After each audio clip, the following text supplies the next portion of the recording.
guys Hussein and welcome to the YouTube channel. So in this video, we are going to be learning about TypeScript from scratch. So what in the world is TypeScript and why you should care about them? So to give you a simple answer to that, you can think about TypeScript is like a JavaScript with superpower.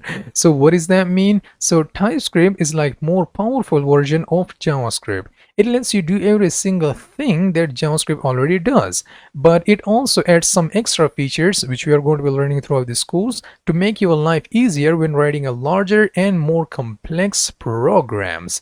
So does it mean that we can only use TypeScript for a larger and complex programs? No, of course not. You can for any scale of project. You can use it for smaller or for bigger and all of that. So that was just a basic intro to what a TypeScript is. So now let me just go ahead and go to the official page of TypeScript and how they call themselves. So if you want to come to this same link, you can just type this in your browser, which is typescriptlang.org, and just hit enter, and it's going to bring you to this website right here. So here you can see on the official page of TypeScript, they call themselves as TypeScript is a JavaScript with a syntax for types. Like TypeScript is all about types right here. Type, here you can see we have type, and also for the JavaScript. So you can think about TypeScript as like that.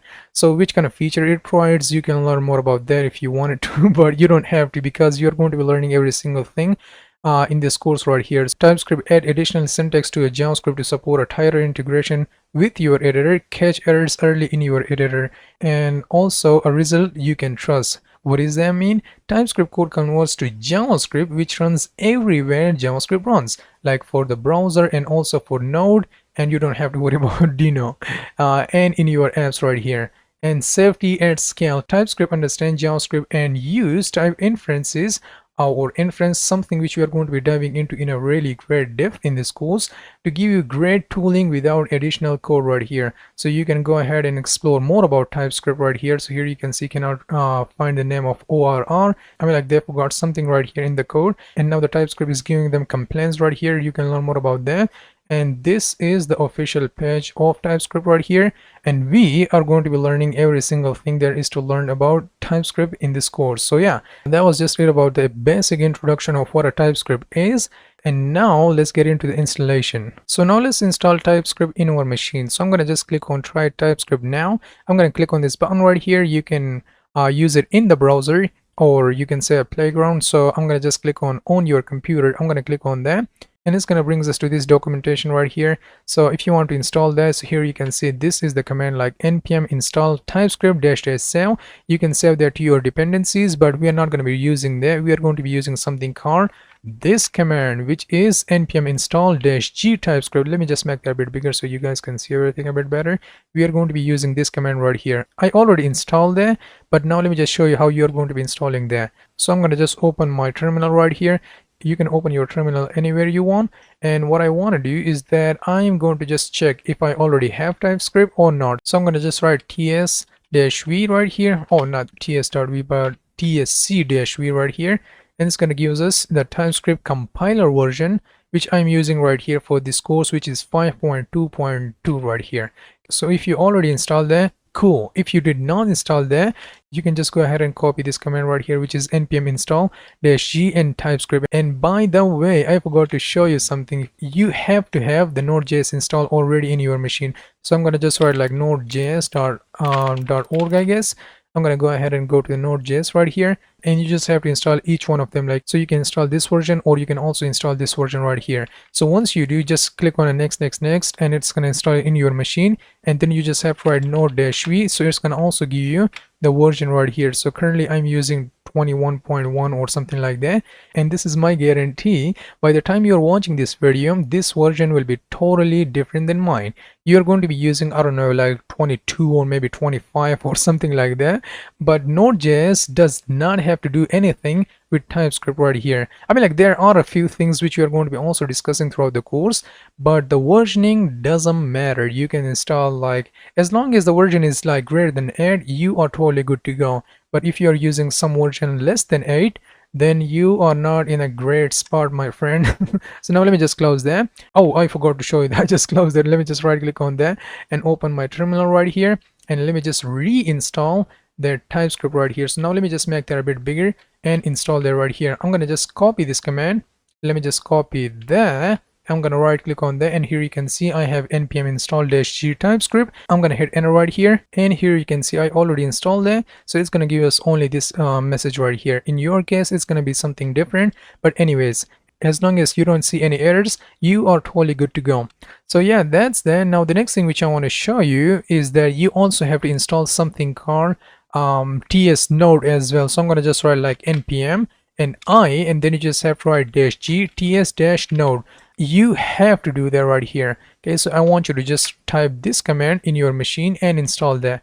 I want you to install that because throughout the course, I mean, like just for the beginning of the course, we are not going to be using like all of that npm stuff, like how to make a TypeScript configuration and all of that. We are going to be using a VS Code extension, and trust me, that's like supremely amazing for TypeScript. You're going to fall in love with that, I promise. But what I want you to do is that I want you to also install this one as well. So I want you to just hit enter right here. I already installed that, and it's going to reinstall that once again for me.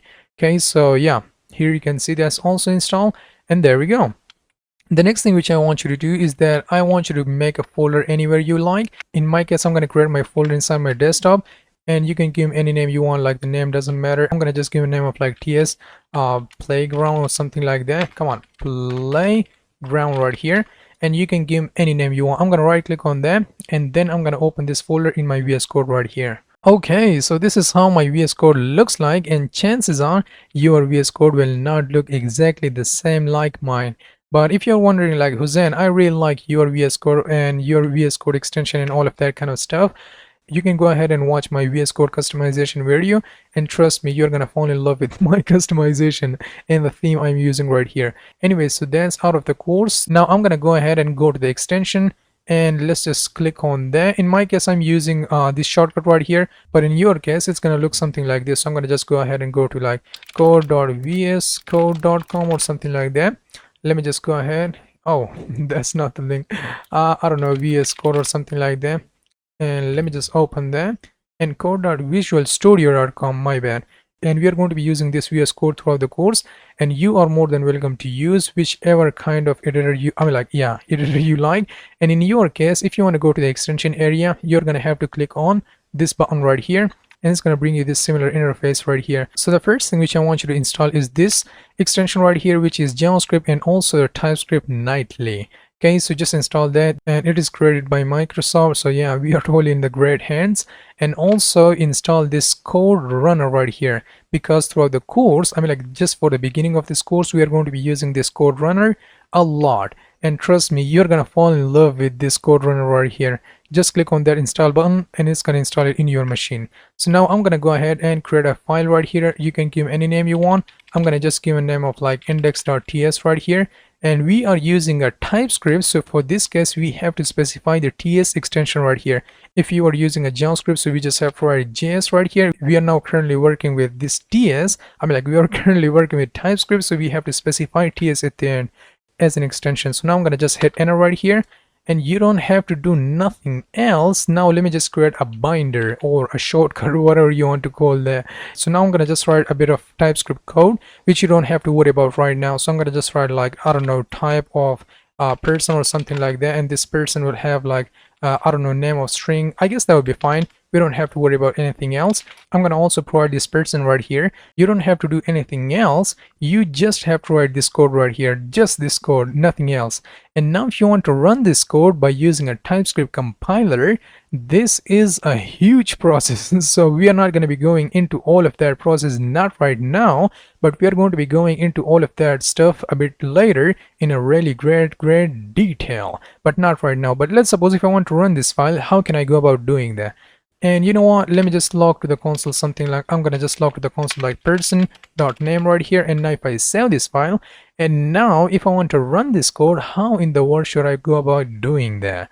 This is how you're going to be doing that. Okay, so here you can see we are now getting John. So now you might be asking like, Hussein, how did you do that? Tell me. I'm telling you, but you have to give me a few seconds. You already installed this extension right here, which we have this code runner extension right here. You already installed that. the next thing which I want you to do is that I want you to open your command palette. I don't know how you're going to be opening the command palette in the Linux operating system, and I also don't know how you're going to be opening your command palette in the, what do we call it, in the Mac OS operating system. But I do know how you're going to be opening your command palette in Windows operating system right here, but you gotta search there for your own operating system. For Windows users, you just have to hit F1 and there we go. Okay, and here I want you to just search for what do we call it, the keyboard shortcuts right here. So here you can see we have like open keyboard shortcuts. I'm gonna click on that, and here you just have to search for the code runner right here, and here I want you to just select this one right here.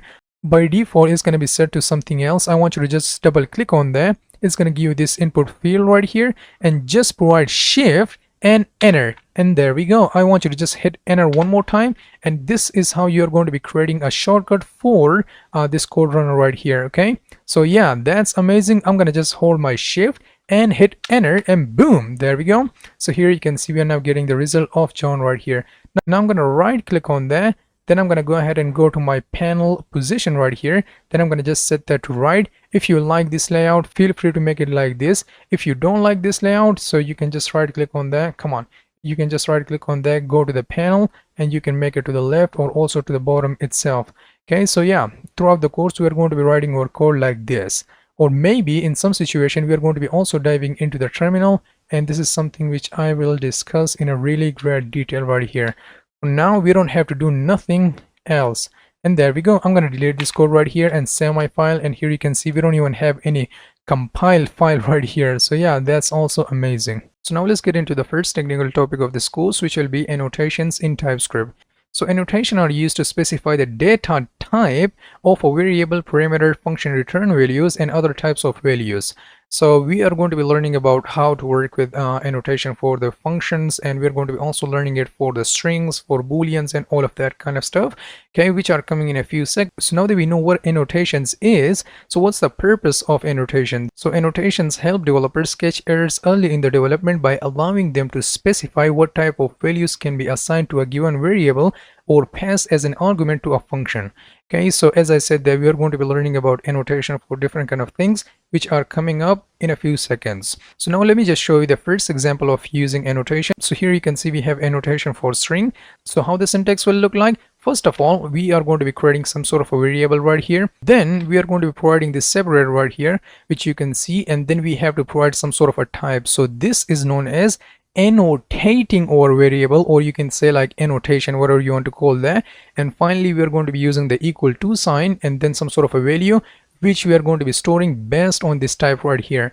So yeah, I know that sounds a bit confusing, but here is the actual example of that. So how we are going to be using that: first of all, we are going to be creating our variable right here. It doesn't matter if you want to create your variable by using the let keyword, the const, or the var. It doesn't even matter, it's totally up to you. But if you want to annotate there, first of all you have to specify the separator right here. Then you have to provide some sort of a type, so like which type of data this variable is going to be holding. So in this case we are providing like the string value. So here you can see, so we annotate our variable by string right here. So yeah, this is how the syntax will look like right here, and you can provide some other value by just using the equal to sign, and if you log there to the console, it's going to give you like another value in this case because we are changing this value right here. But on the other hand, I want you to keep that in mind. If we annotate there by using a string, but if we provide that like some sort of a number to it, it's gonna throw us an error right here. So I want you to just keep this diagram in mind. So this was for a string. We can also write annotation for the numbers as well, and the syntax will be totally the same. So here you can see, first of all we are declaring our variable, then we are annotating there by using a number, and we are providing some sort of value of like 7, and we can just add some other value to it. But I want you to keep in mind that if you try to add some other type of value, like in this case we are specifying the string 11 right here, this will not fly. It's gonna throw you an error. Or if you specify some sort of a boolean value like true or false or something like that, it's gonna also give you an error, and I'm gonna also show you that in a few seconds. So that was for a string, this one was for a number, and now let's talk about booleans. So here you can see the syntax will be totally the same. Like if you try to add some other value, for instance like number or string, it's going to throw you an error. So I want you to just keep this syntax in mind, and now let's get into the coding, then you will get to know what I'm talking about. So first of all, we are going to be learning about annotation for the strings, then we are going to be also learning it for the numbers and also for the boolean as well. Okay, so now let's talk about for the string. So first of all, I'm going to create some sort of a variable like, I don't know, my name or something like that. And now if you want to annotate then, so for that we are going to be using this colon right here, and then we are going to be providing some sort of a type. So in this case, I'm going to provide the type of string right here, and then we have provided the equal to sign and which kind of value we want to store. So like, let's suppose if I want to store the value of like 12, it's going to give us an error. Why is that? If I hover my mouse over to it, it's going to give us this error right here, like type number is not assignable to the type string right here. So why on earth we are getting this error? You already know why we are getting this error right here. That's because we provide this string, I mean like we annotate that as a string, and we are storing the value of 12 right here. If we change that to some sort of a string like I don't know, I'm gonna just store my name like Hussein web dev right here, and if I just log that to the console like my name, let me just go back and let me just run this code right here. So here you can see it's gonna take a bit of time, and here you can see it's gonna print us my name right here. If we try to add or if we change the value of that like my name, and it's gonna be equal to like some other person or something like that, person, there we go. And now let me just save that and just run that, and here you can see it's gonna give us like some I mean like something other person right here. Okay, so yeah, this is how we are going to be creating a variable. This is how we are going to be annotating that, and this is how we are going to be changing the value of them. And yeah, you already know how we are going to be logging that to the console. So now let me just remove them, and now let's talk about for the numbers. So what I want to do is that I'm going to create a variable like fav number, and I'm going to annotate that with a number, and it's going to be equal to like I don't know, 8 would be fine. And now let me just log that to the console like fav number, and now let me just save that and run that. Let me just close that and rerun that once again. So here you can see we are now getting 8 right here.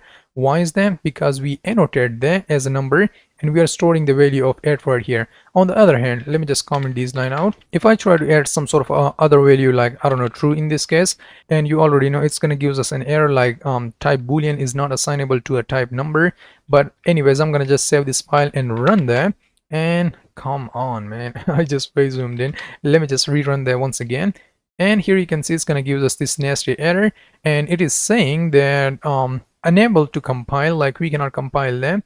And here you can see the error like type boolean is not assignable to the type number right here. Okay, so you already get the error, and this is how it looks like right here. I'm going to just store the value of like 12 or something like that. And finally, now let's also create one for the boolean as well. I'm going to just create a variable like is TypeScript hard or something like that, and I'm going to annotate them by using a boolean, and it's going to be now equals to false by default.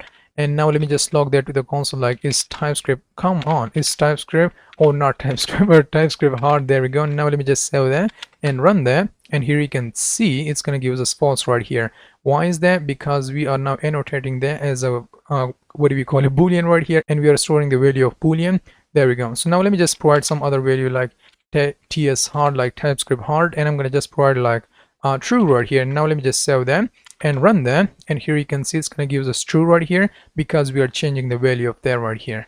Okay, so that's cool. But let's suppose if I try to access, or let's suppose if I try to provide like I don't know, 12 or something like that, and now let me just hover my mouse over to it. So type number is not assignable to the type boolean right here. So this is how you are going to be providing annotation for your variables right here. So now let me just save them. So that was it about for annotation, and now let's talk about a type inference in TypeScript. So what is a type inference and why you should care about that? So the type inference is a feature in TypeScript that allows the compiler to automatically determine the type of variable based on its value, baby. In other words, if you declare a variable with explicitly specifying its type, TypeScript will try to infer the type based on its value you assign to it.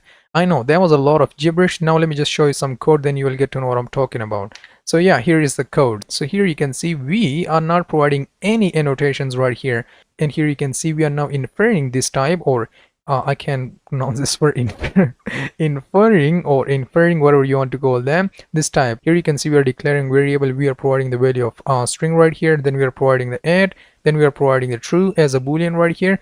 On the other hand, if I just provide like for the string variable, if I provide a boolean, it's going to give us an error. If I provide like what do we call it, for number I provide some sort of a string, it's going to give us an error. And for also for boolean, if you specify some sort of a number or a string, it's going to also give us an error. So now let me just write some code, then you will get to know what I'm talking about. I'm going to delete all of that code, and you will find all of that code in the in the description below, which will bring you to my GitHub repository, and you will find all of that code. So now let me just declare a variable, and I'm going to just give a name of like tech, and it's going to be equals to like I don't know, TypeScript right here. So what I did is that I just declare a variable right here. If I hover my mouse over to it, so what are we getting? We are getting these annotations right here. Let me just highlight that for you. Here you can see we are now getting this annotation right here by default. So now let me just log that to the console and see what's going to happen. And I'm going to just write tag, and now let me just log that to the console, and you probably already know like which kind of result. Oh, I forgot to save the file. Now let me just save that and rerun that, and here you can see we are now getting the type of TypeScript right, the value of TypeScript right here. Now let me just check the type of this tag right here, save my file and rerun that. It's going to give us a string right here. Cool, that's amazing. But now let's suppose if I provide like some other value to it, like I don't know, maybe I'm gonna provide some sort of like 12 variable or something like that. If I hover my mouse over to it, it's gonna give us an error. It's gonna say like type number is not assignable to a string right here.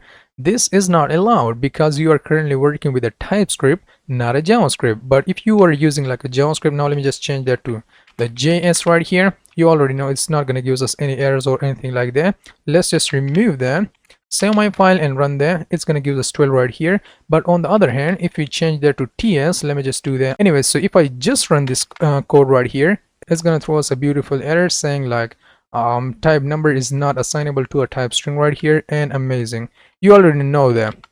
And now let me just invert some other value like I don't know, fav number or something like that, and it's going to be equal to 8. And now if you save them, and if I hover my mouse over to it, so here you can see what are we getting? We are getting the annotation of number right here. So it will automatically invert the value of number. So if I try to change the value of to like something else, like I don't know, string, so here you can see it's going to give us an error, and you already know why. Now let me just remove them, and now let me just create also is, or not is, but ts hard, and it's going to be equals to like true. Now let me just save that. If I hover my mouse over to it, it's going to give us the annotation of boolean right here. So it's going to infer the value of boolean, you can say it like that. Now let me just duplicate them and change that to fav number, and I'm going to also provide the ts hard right here. Save my file and run that. Come on, save my file and run that, and here you can see we are now getting TypeScript and also true right here. Now come on, let me just write a type of and save my file and run that. Come on, you can see. I'm sorry I'm doing that again and again, but I have to. So the first value we are getting a number, like string, and the second one we are getting a number, and the third one we are getting the boolean right here. So that was a type inference, or inferring the type, however you want to pronounce that, in TypeScript. So now let's talk about one of the I can't even say it, but yeah, one of the weirdest type in TypeScript, which is called anytype. So what is an anytype and why you should care about that? So TypeScript has a special so TypeScript has a special anytype that can be used to represent any type. So like let's suppose when a variable is annotated with the anytype, TypeScript will allow it to have any value and disable all the type checking for that variable and its properties. Yeah, that's totally awful. Like why on earth we would use a TypeScript if you want to provide the any type? So now let me dig into this rabbit hole a bit more. So warning, while the any type can be useful in certain situation, yeah, obviously it should be used sparingly. Overuse of any can lead to untyped code and make it harder to catch type related bugs during the development, and it's generally better to use a specific type whenever possible to get the benefits of TypeScript type checking. Yep, there we go. So how that's gonna look like? Well, you don't have to do nothing, but you just have to declare a variable and provide the any type to it, and you can provide like I don't know, the type of number, the type of string, the type of whatever you want. You can even you can even call it as a you can even call it as a function right here. You can provide a to uppercase and all of that stuff, and that's totally awful. The any type can be in some situation useful, but not all the time, and be aware of that. And here you can see I mentioned that in this slide, so I want you to always keep that in mind. And now let's get into the coding. So I'm going to just remove all of that stuff from here, and I'm going to just declare a variable called colors, and I'm going to provide or annotate that with the any right here, and I'm going to just set that to crimson or anything like that. Now let me just log that to the console. Like, you already know what it will give us in return. So here you can see we are now getting the color of crimson, obviously. And now let me just provide something else, like, I don't know, color of 20. And now if I save that and rerun that, and here you can see it's going to give us 20 right here. We can also provide, like, I don't know, we can provide anything we want. I'm going to just change that to, like, I don't know, true. We can provide, I don't know, let me just call that as a function. I'm going to just comment this line out. Let me just save that and rerun that, and here you can see it's going to give us true right here. But now let me just call that right here, save my file, and run this file once again.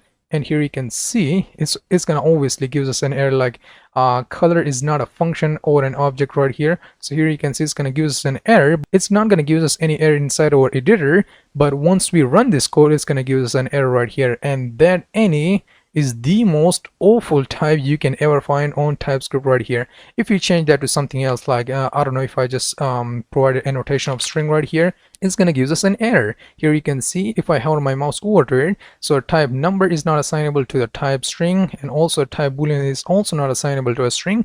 If I hover my mouse over to it, so this expression is not callable. Type string has no call signatures.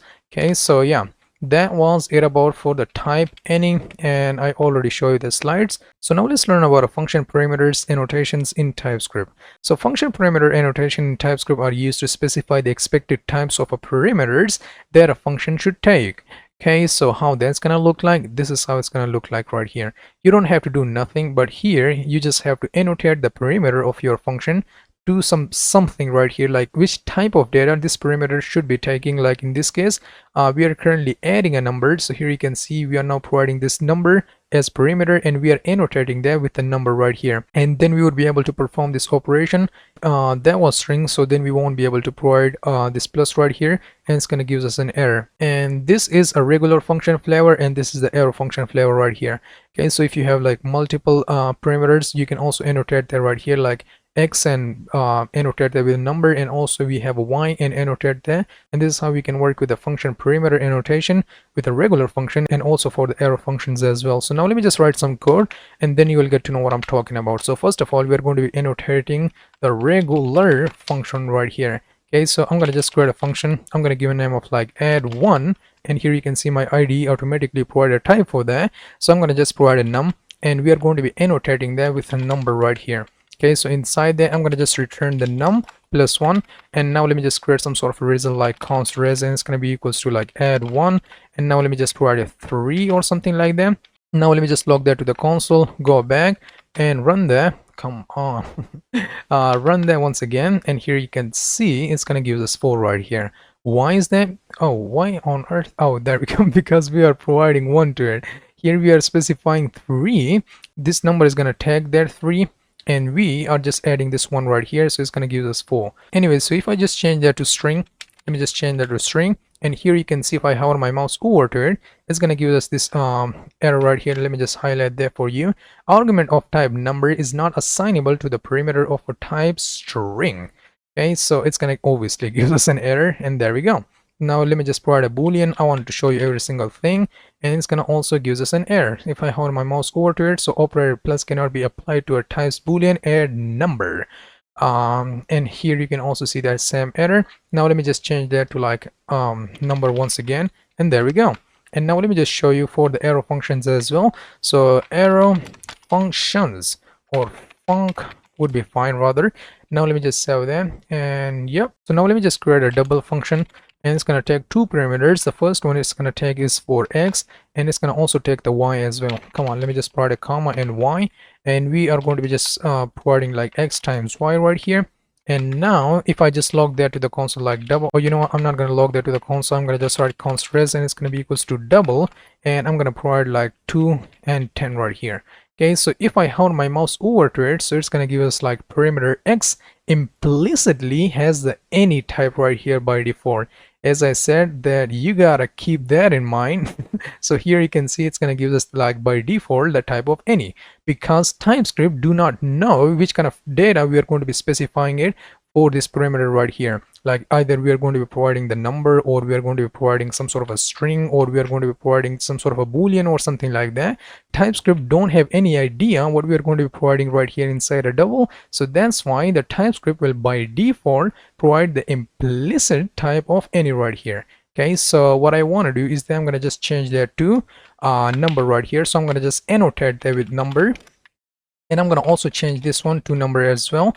And this one is going to give us an error because we redeclare a block scope. I didn't know that. Now let me, let's just I'm going to just comment this line out, and now let me just log that to the console like res. And now let me just save that, go back, run my code, and here you can see it's going to give us 20 right here. Why is that?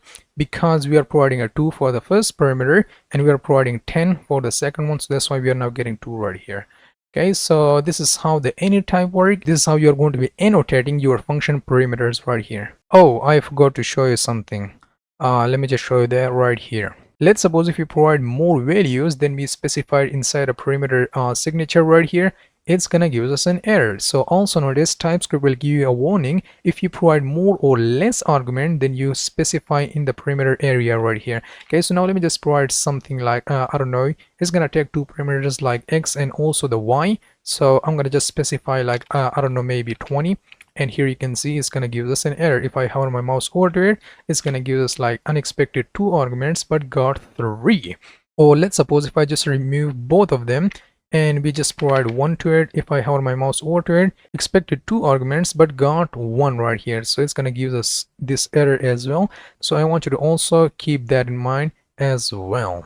So now let's talk about the default parameter values in TypeScript. So nowadays in JavaScript, we also have this feature available in ES6, like in modern JavaScript. We can specify the default value to our parameter right here. So if you want to provide a default value for your parameter in a function by using a TypeScript, you have to annotate that right here. So you just have to provide this annotation and you can specify any value you want. So in this case, we are just creating this function and blah, blah, blah. Yeah, I know that was quick. So now let me just write some code because I don't want to waste your time. Now let me just write some code and then you'll get to know what I'm talking about. So now let me just remove that, and I'm going to just create a function, give me a name of like greet or something like that. And also I'm going to provide a person, and let me just remove that right here. And I want to set that to like, I don't know, anonymous. I don't even know how to spell the anonymous, but anyways, now let me just return like, I don't know, hello and person right here.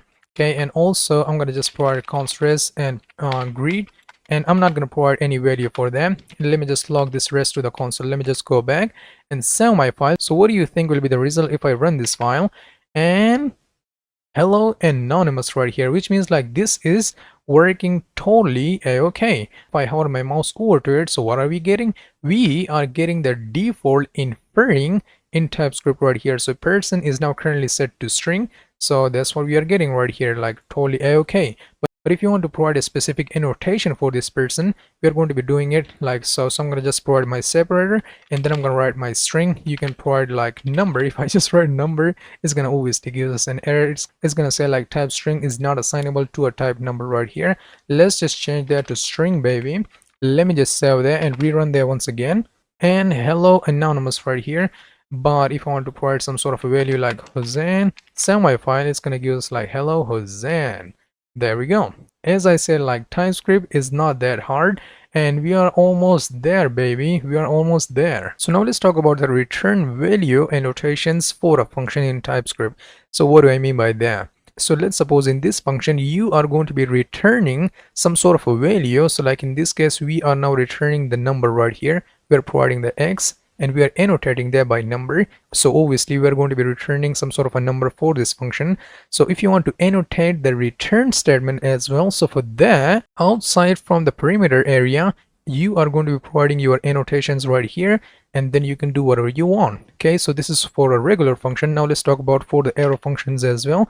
So here you can see we are just creating a double 2, and if you want to annotate the perimeter value, so this is how you're going to be annotating that.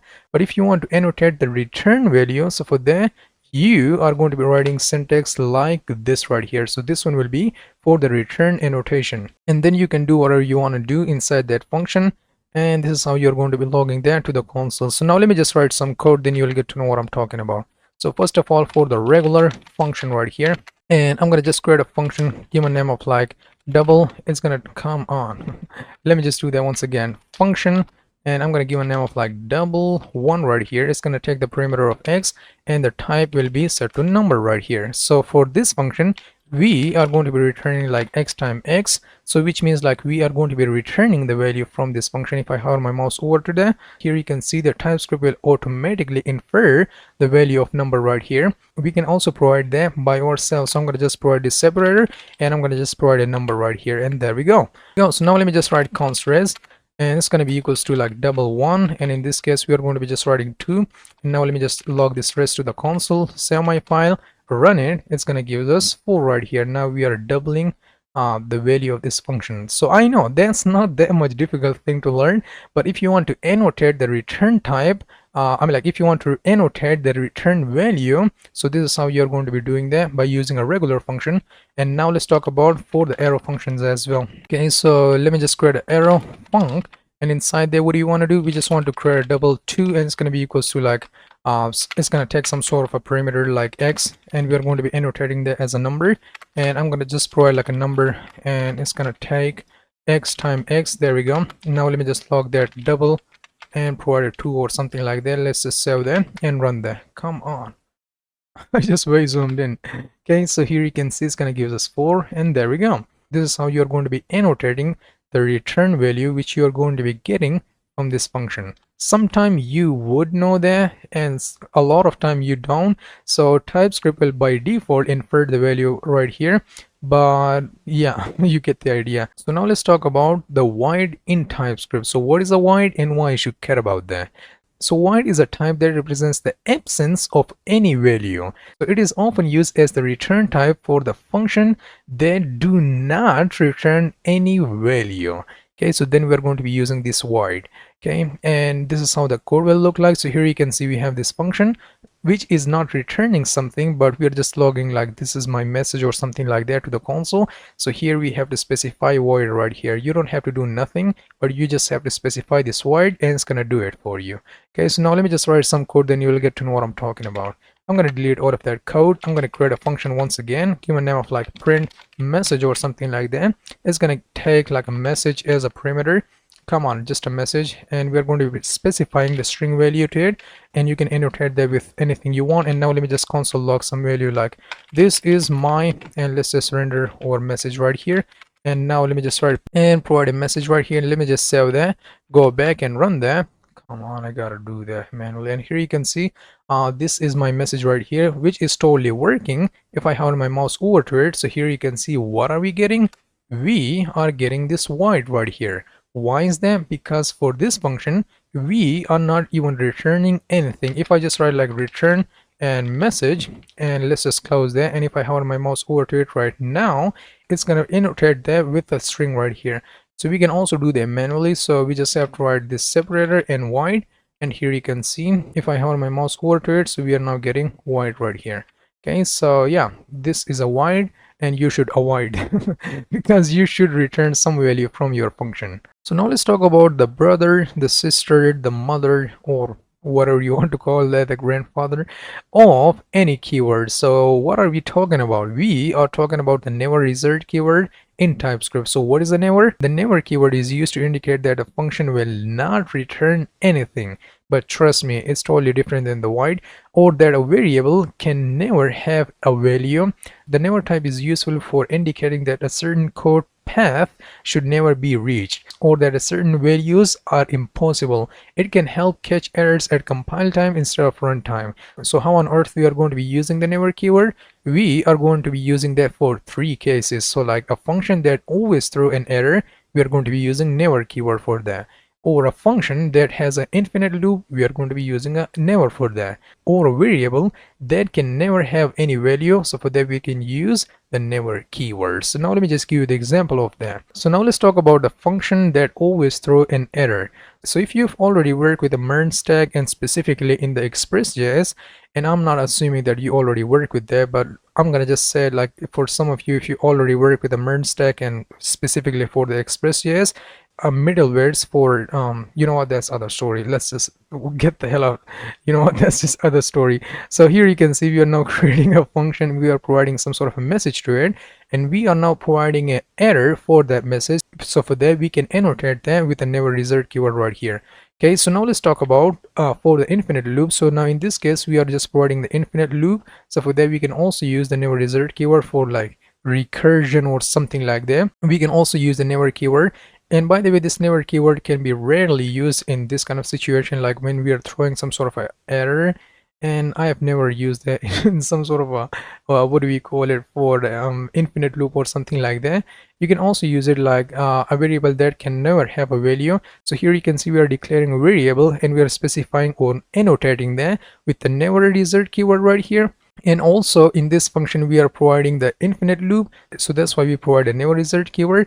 And now this x is going to be equal to this infinite loop function. So this line will cause a compile time error because the function never returns. So then it's going to be equals to the never result keyword right here. I know that sounds confusing, but now let me just write some code and then you'll get to know what I'm talking about. And this one isn't that much use, but I want to include it in this course anyways for some of you who cares about it. So I'm gonna just write throw I don't know, throw error or something like that. I'm gonna provide a message and we are going to be just annotating that as a string, and I'm gonna just provide like throw new error of message, and we can annotate that with never result keyword right here. And now if I hover my mouse over to it, so here you can see we are now getting the never oh, god damn it, if I hover my mouse over to it, so here you can see we are now getting the never result keyword right here. Okay, so yeah, you can use that if you wanted to. Now let me just give you another example of infinite loop. So I'm gonna just write infinite or infi, come on, infinite loop, and we're going to be just not providing anything at all. And I'm gonna just annotate that with the never result keyword, and inside that we are going to be using the while and true if that's true, so we would get some sort of an infinite loop. And you already know all of that stuff, so I'm going to just write let x, and we are going to be annotating that with the never result keyword. And let me just create some sort of a function, and never returns would be fine. We're not going to be providing anything right here, and I'm going to just annotate that with the never result keyword. And while true, it's going to give us an infinite loop, and we are going to be also providing the x is equal to never returns. And there we go. So now let me just go back. So you can use the never result keyword when you're throwing some sort of an error. You can also provide it for the function which returns infinite loop, and you can also use it for a variable who does not have any value right here. Okay, so that was a never result keyword in TypeScript. So now let's talk about arrays in TypeScript. So arrays are a type of object that can store multiple values of the same data type. Okay, so arrays in TypeScript are a type. Okay, this is something which I'm going to be discussing right now, which means you can specify the type of values that an array can hold. Okay, so yeah, that was just a basic definition of arrays in TypeScript. Now let me just give you an example of them. But before I do, there are two flavors of creating an array in TypeScript. So the first one is using a bracket notation, and the second one is using this kind of I don't know, HTML-ish HTML-ish kind of syntax right here. Okay, so now let me just show you the first one, which uses the bracket notation. So first of all, we are going to be creating our regular array right here. Like we're going to be first of all declaring our variable, then we're going to be storing some sort of values by using a bracket notation. But if you want to infer that, first of all, we are going to be using the separator, then we are going to be providing some sort of a type, like which type of data this variable or this array is going to be holding. It's going to be holding the arrays of numbers right here. But if we try to provide, like, I don't know, strings or booleans or functions call or objects or something like that, it's going to throw us an error, something which I'm going to show you in a few seconds. And this one is the second syntax of creating an array inside a TypeScript, and this one is totally old. Nobody uses this syntax anymore. Okay, so yeah, this is how you're going to be creating an array in TypeScript. So now let me just give you an example of that, then you'll get to know what I'm talking about. So now let me just remove all of that code right here. So now let me just create a nums variable or nums variable like so, and I'm gonna just annotate that with the number of arrays right here, and it's gonna be equals to some sort of a number, like, I don't know, 1 2 4 6 or whatever you want to call that.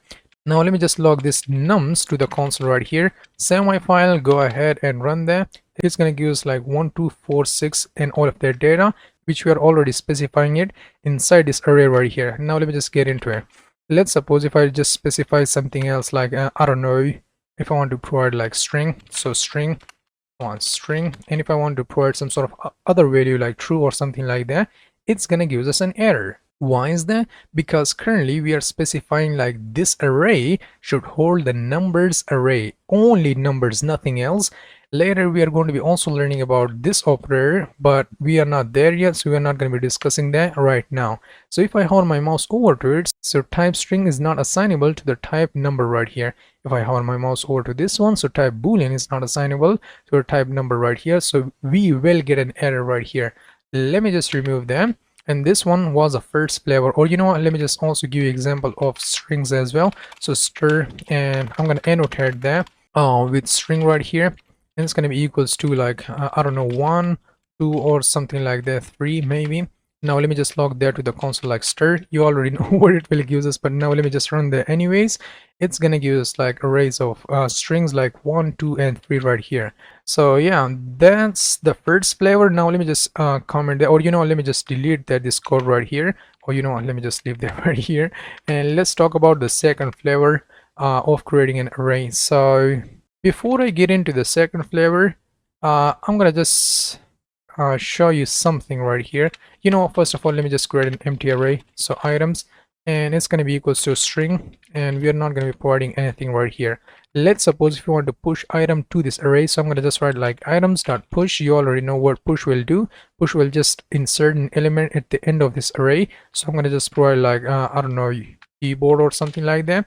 And now if I log these items to the console, what do you think will be the result if I save this file and push that item right here, push that item, but run that file right here? So it's gonna give us the keyboard right here, which is totally working a-okay. But if I just duplicate that, and if I just provide like I don't know, 12 or something like that, and now if I just run my code, it's gonna obviously give us this error right here. It's gonna say that come on, argument of type number is not assignable to the parameter of type string right here, so it's gonna give us an error. So TypeScript is supremely strict, and it already knows every single thing right here. Okay, so it already knows the types. That's why it is called the TypeScript, baby. Welcome to the TypeScript world. So you cannot do that crazy stuff which you used to do in the regular JavaScript. Okay, so that's that. And what I want to do is that, you know, let me just give you one more example of a numbers, because I know some people will say like, Hussein, will it work for the numbers as well, or will it work for the array and something like that? Yeah, it will obviously work. Excuse me. Alrighty, so now let me just write a number. That was a horrible voice, by the way. And it's gonna be equals to this array right here, and I'm gonna just write a number of list, and let me just push like 20. It's gonna obviously work. Now let me just write number of list, save this file, and come on, Hussein, we don't have a lot of time, and we are now getting 20. That's cool. But let's suppose if I just duplicate that and try to provide true right here, and I'm providing the positivity, but we are now getting the negativity right here. Argument of type boolean is not assignable to the parameter of number. Cool. Okay, so it's gonna give us that error. Let me just show you that, and there we go. You got your own favorite error, which is argument is blah blah blah. So yeah, that's that. Now let me just show you the alternative syntax of creating an array in TypeScript, which is not deprecated yet, but I'm gonna show it to you anyways. If you want to create an array by using the, I don't even know what to call this syntax, but I'm gonna just call it like HTML kind of syntax. So I'm gonna just write item or items, and it's gonna be equals to, first of all, we have to write this array, and inside there we are going to be writing or annotation like string in this case, and now it's gonna be equals to this array right here. So let's suppose if I just I don't know, let me just log that to the console. Oh, we are getting an error. Why is that? Oh, that's because we are providing the equal to sign right here. We have to annotate that.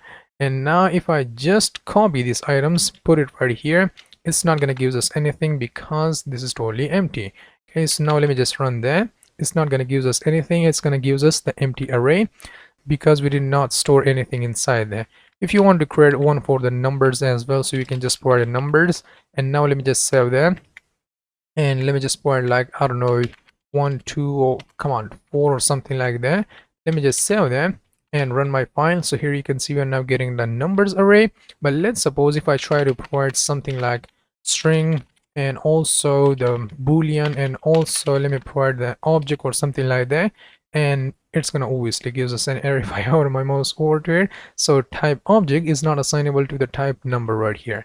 Okay, so this one is the second flavor of creating an arrays in TypeScript. So now let's talk about a multi-dimensional arrays, or you can also call it matrix, or you can also call it the nested arrays if you wanted to. So for the sake of this lecture, I'm going to call it a multi-dimensional array, and you can call it whatever you want to call it. So what on earth is a multi-dimensional arrays, and why you should care about that? So a multi-dimensional array is an array that contains other arrays as its elements. So multi-dimensional array can be defined using the same notation as one-dimensional arrays, but with nested square brackets, baby. So how that's gonna look like? This is how it's gonna look like. So here you can see, if you want to annotate that, so we are going to be just providing a number, one bracket, and also another bracket as well. And inside there, we are going to be creating our nested array or multi-dimensional array right here.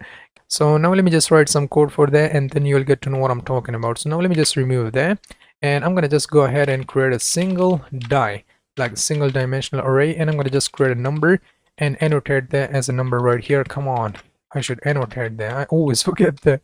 And now let me just write like 1 2 3 4 5 or something like that. Now let me just create a two-dimensional or multi-dimensional array. So I'm gonna just write const and multi-dimensional array, and it's going to be equals to number, and let's just provide two pair of brackets right here, and it's going to be equals to like arrays, and you can provide an inner and provide your nested array like that. But in my case, I'm going to just provide one more array right here, like 1 2 and 3, come on, 4 and 5, like this one. And now let me just create one for the triple dimensional array. So triple and it's going to be equals to number, and let's just provide 3 pairs of brackets right here. I know you guys won't go that much crazy, but I'm going to just show you the syntax anyways. So we have array, then inside the array we have yet another array, and now inside this nested array we have yet another nested array right here. Okay, so let's just provide 1 2 3 4 5 if you are coming from the linear algebra stuff, so you already know all of that syntax. Anyways, you don't even have to know a linear algebra in mathematics.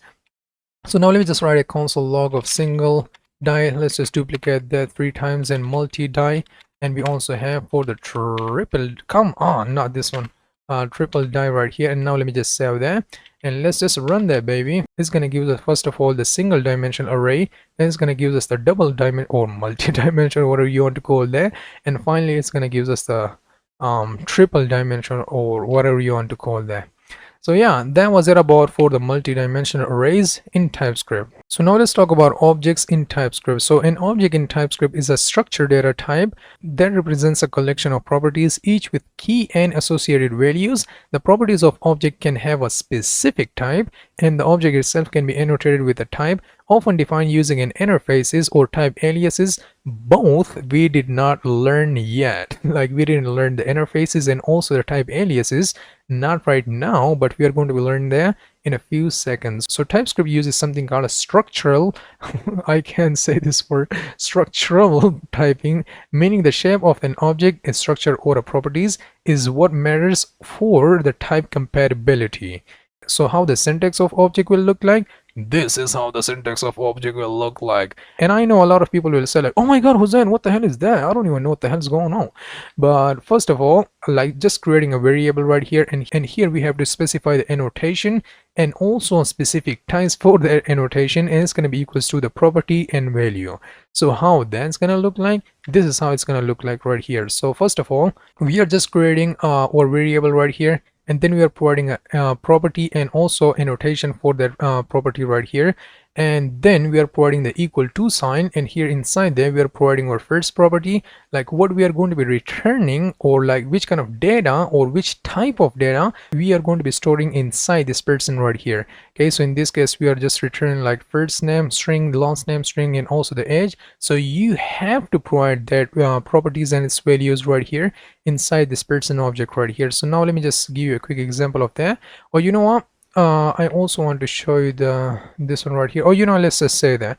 Okay, so you can also provide a return value for the function. Like, let's suppose for some function, like if you already know the factory function from my JavaScript course, I mean, like, you don't have to know that, but if you already know what a factory function is from my course, so you already know what's going on right here. But now let me just explain it for those who don't know what's going on. So here you can see we are just creating a function, a regular function right here, and I want you to do not pay attention to this type right here, not for now. So we are just creating a function right here. Inside this function we are just returning an object. So inside this object we have a name Alex, age 19, and location United States of America. So now if you want to return this object from this specific function right here, so we can also provide this annotation or whatever you want to call that for the return value right here. Okay, so this is known as a factory function. If you guys know it, cool. If you don't know it, cool too. Okay, so yeah, now let me just write some code and then you will get to know what I'm talking about. Okay, so I'm gonna just remove that, and first of all define a person object, or let's just remove that. Let me just do that right away. So person is going to be equals to this annotation first of all. So what are we going to be storing inside this object? We are going to be storing the first name right here, and now let's just provide the type of string right here, and we are not going to be providing a comma in this case. We are going to be providing I don't even know what to call this one, semicolon. There we go. And last name, and I'm going to also provide a string and provide a colon, and also the age, and the age will be set to number. Let me just go back, and then we are going to be providing the equal to sign, and inside that we are going to be just writing our brackets right here. So here we have to specify these values right here. Like for the first name it will be set to John, last name will be set to Doe, and age will be set to 30 right here. Okay, so now if I want to access that, so now let me just write console.log. I don't know, name will be now coming from the person dot first name, and we can also get what do we call it, a person dot last name, and we can also get the age right here, age. There we go, person dot age. And now let me just save that and run that right here. So what are we getting? We are now getting the name John Doe, and we are also getting the age, which will be set to 30 right here. But now let's suppose if I just remove that edge right here, so now if I hover my mouse over to it, so it's going to give us this error right here. It's going to say like property edge is missing in the type, this definition which we are already providing right here, but required in the type annotation right here. So you have to specify that edge right here, which we remove it inside this definition right here. Okay, so you have to specify that edge, otherwise it's going to throw you that error. And now let me just show you how this error is going to look like. So now let me just run that, and it will give you that same error message right here as well. If you specify some sort of a signature right here, then you have to provide all of their values for that signature. So now let me just write 10, and there we go. So that was for the object literal notations, and now let's talk about for the function parameters as well. So now let me just create a function. I'm going to give a name of like print user or something like that, and it's not going to take any parameter or anything like that. And for the return value, what I want to do is that I'm going to just provide this same, you know what, I don't want to copy that. Let me just type that, because I know some of you will say like, then you just copy and paste the code. So yeah, that's the now let me just write age, and age is going to be set to number. We are getting some sort of an error, but I don't know why. Let's just provide a number, and there we go. And I forgot something on what's up. A function whose declared types is neither undefined, void, nor any must be returned. Come the hell on, man. We are just returning this type right here, and there we go. Oh, what's up? Type object is missing the following properties. Just give me a break, brother. I don't even finish typing and you're throwing me some sort of a random errors. And now let me just write name of Hossein, and I'm gonna also provide the age of 20, and also the location will be Chinese Hossein. I'm gonna just provide China right here, Chinese Hossein. Woohoo! And now let me just log that to the, or I don't want to log that. Let's just write const res and print user, and we're not going to be specifying anything to it, but I'm going to just write res. Let's just save that baby and run that, and come the hell on, run that once again, and we are now getting the name of Hossein, age of 20, location of China. There we go, baby. So yeah, this is how we are going to be providing a signature for the return value of a function, and this is how we are going to be annotating our object right here. Okay, and I'm pretty much sure that I did not forget anything. So now let's get into the type aliases. So now let's talk about a type aliases in TypeScript. So a type alias is a way to create a new name for an existing type, and it allows you to define a custom type that refers to another type and give it a more meaningful or descriptive name. And a type aliases are defined using the type result keyword followed by the name of the alias and equal to sign and the type it refers to. So this is how the syntax will look like, and how we are going to be writing that in a real world example. This is how it's going to be looking like. So here you can see, first of all, we are providing the type result keyword, and this type result keyword is a special keyword. Like, you have to specify the type keyword whenever you are creating a custom type. And then we are giving the name of like person. You can give banana, you can give any name you want, and it's going to be equals to this object. And inside there we can specify our properties and a specific types for their properties right here. So like, we don't have to no longer do this stuff again and again. So in this case we are just providing a name, and it will be now set to string, and then we are creating an edge, and we are providing a number for that, and also for location. We don't have to do that again and again. We can just create a person type or a custom type, whatever you want to call that, and then we would be able to use it right here. And here you can see we can also use that for the object itself. And even in the definition, I already told you that you can create interfaces or a type aliases. So now they will learn about a type aliases. So we are going to be learning about interfaces in a few seconds, which are more powerful than type aliases, but we are not there yet. Okay, so now let's get into the type aliases code. So now let me just remove all of that code right here, and I want to define a custom type. So I'm going to just give a name of like user in this case, and inside this user we are going to be providing a name of string. I'm going to also provide the edge of number, and I'm going to also provide a location of string as well. You can provide array as a location, but yeah, anyway. So now let me just create some sort of a function, const print user info or something like that, and it's going to take the user. And here we are going to be providing our type alias, or you can say a custom type, whatever you want to call them. So we are now providing like all of that types as a parameter right here. Okay, so it's going to be equals to this function, and inside there, if I just write return, and if I just write name, and if I just write like user dot name in this case, if I hover my mouse over to that, so what are we getting? We are getting the user and annotated with the user type right here. Okay, so that's why we are now successfully able to get this name from this user right here. And we can also provide the, what do we call it, the edge, or you know, let's just wrap that with some sort of a parenthesis so that we get an amazing output. I'm going to also provide an edge, and inside there we are going to be using the user dot edge. And also let me just write for the location as well. So let's just write, come on, well then you can do that. Let me just write user dot location, and there we go. Okay, so now finally let's just go back. Oh my god, what the hell am I doing? Okay, so now finally let's just go back and create a result, and result is going to be equals to like print info or print user info right here. And inside there we are going to be providing the name, and the name will be set to Alex. And I'm going to also specify the edge, and the edge will be now set to 20 or something like that. And let me just also provide, I don't know, location or something. Come on, I like that, location, and location is going to be equals to United States of America. And string is not assignable. Oh, that's because I'm providing a string right here. I shouldn't be doing that. And now let me just log that rest to the console, and there we go. I'm going to save this file and run that, and we are now getting the name of Alex. We are also getting the edge of 20, and we are also getting the location of United States.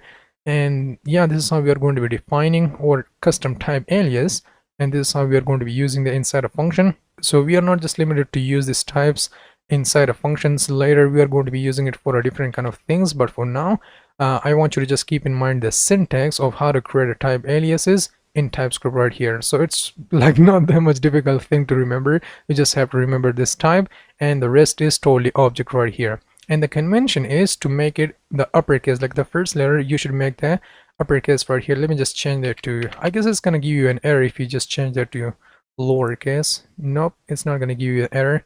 The convention is to use the uppercase, but you can go with the lowercase as well, and I just learned that. So now let's talk about optional properties in TypeScript. So you can make a certain property optional in an object type by just adding a question mark after the property name.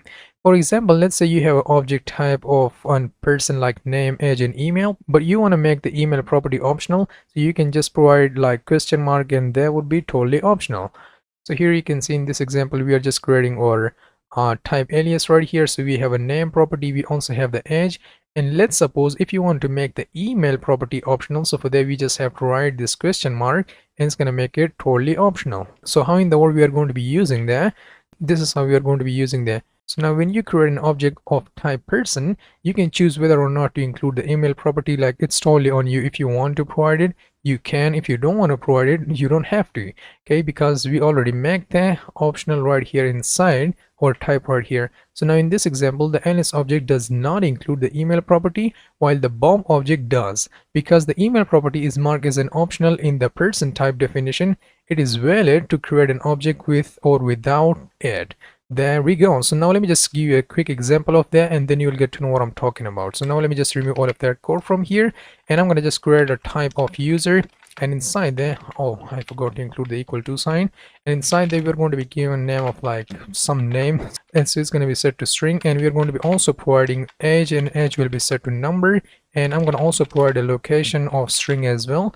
But now in this case, I want to make this age totally optional, so I can just provide a question mark right here, or you can also say optional property, whatever you want to call that.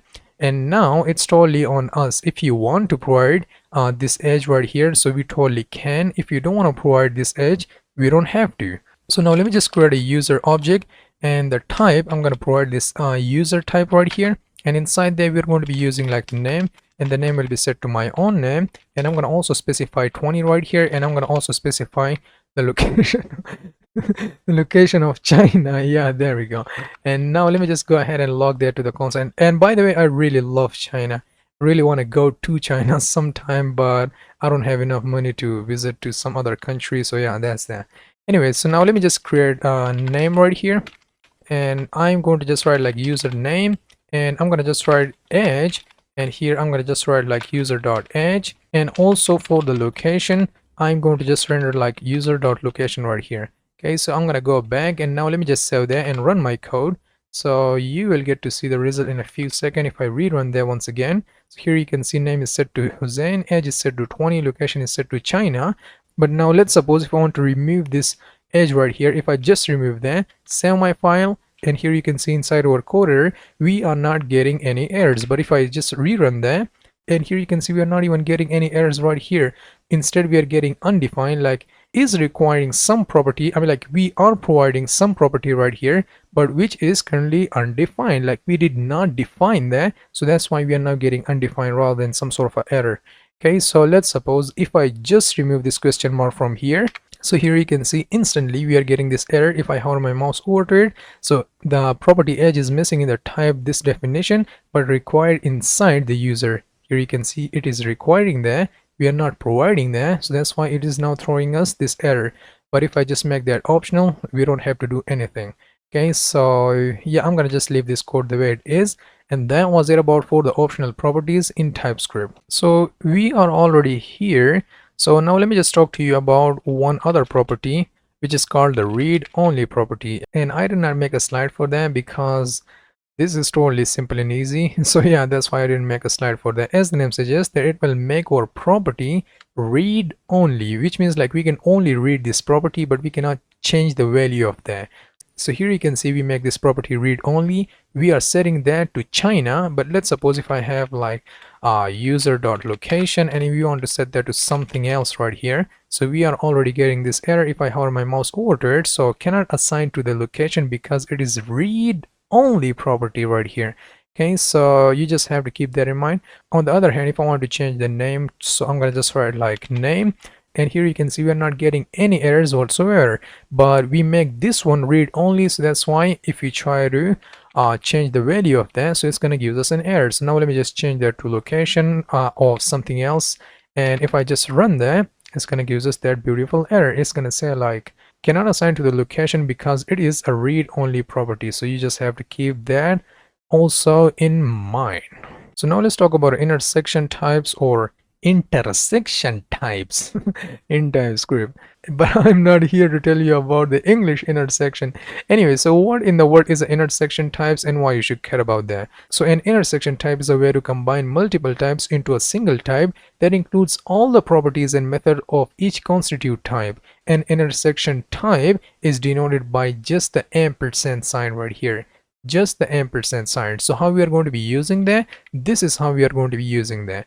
First of all, we are going to be creating two types right here. So we have a person type. Inside this person type, we have a name of string, the age of number. We also have the employee type, and inside there we are providing a number and also like the ID and also the title. And then if you want to combine or intersect this person and also this employee together, so for that we can just create some sort of other type and we can use person and ampersand right here. I want you to keep that in mind, this ampersand, and then another type right here, and then you can use this combine type right in here, baby. So let's suppose if you are creating some sort of a person object. So here you can see we have Alice and we are providing this combine or intersected type right here. So we are now providing the name of Alice, the age of 30, the ID of 123, and the title of manager right here.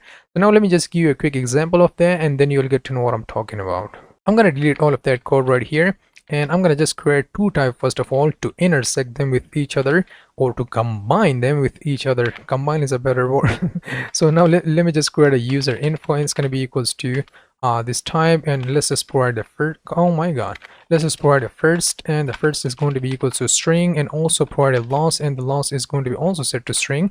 And I'm going to create an edge, and that edge will be set to number right here. Now let me just also create the account details. It's going to be equals to this object. It's going to tag the email. It's going to also tag some sort of a password as well. Now let me just go back. So here you can see we have two types right here, but if you want to combine both of these types into one type, so for that, first of all, let's just create a variable, or not a variable.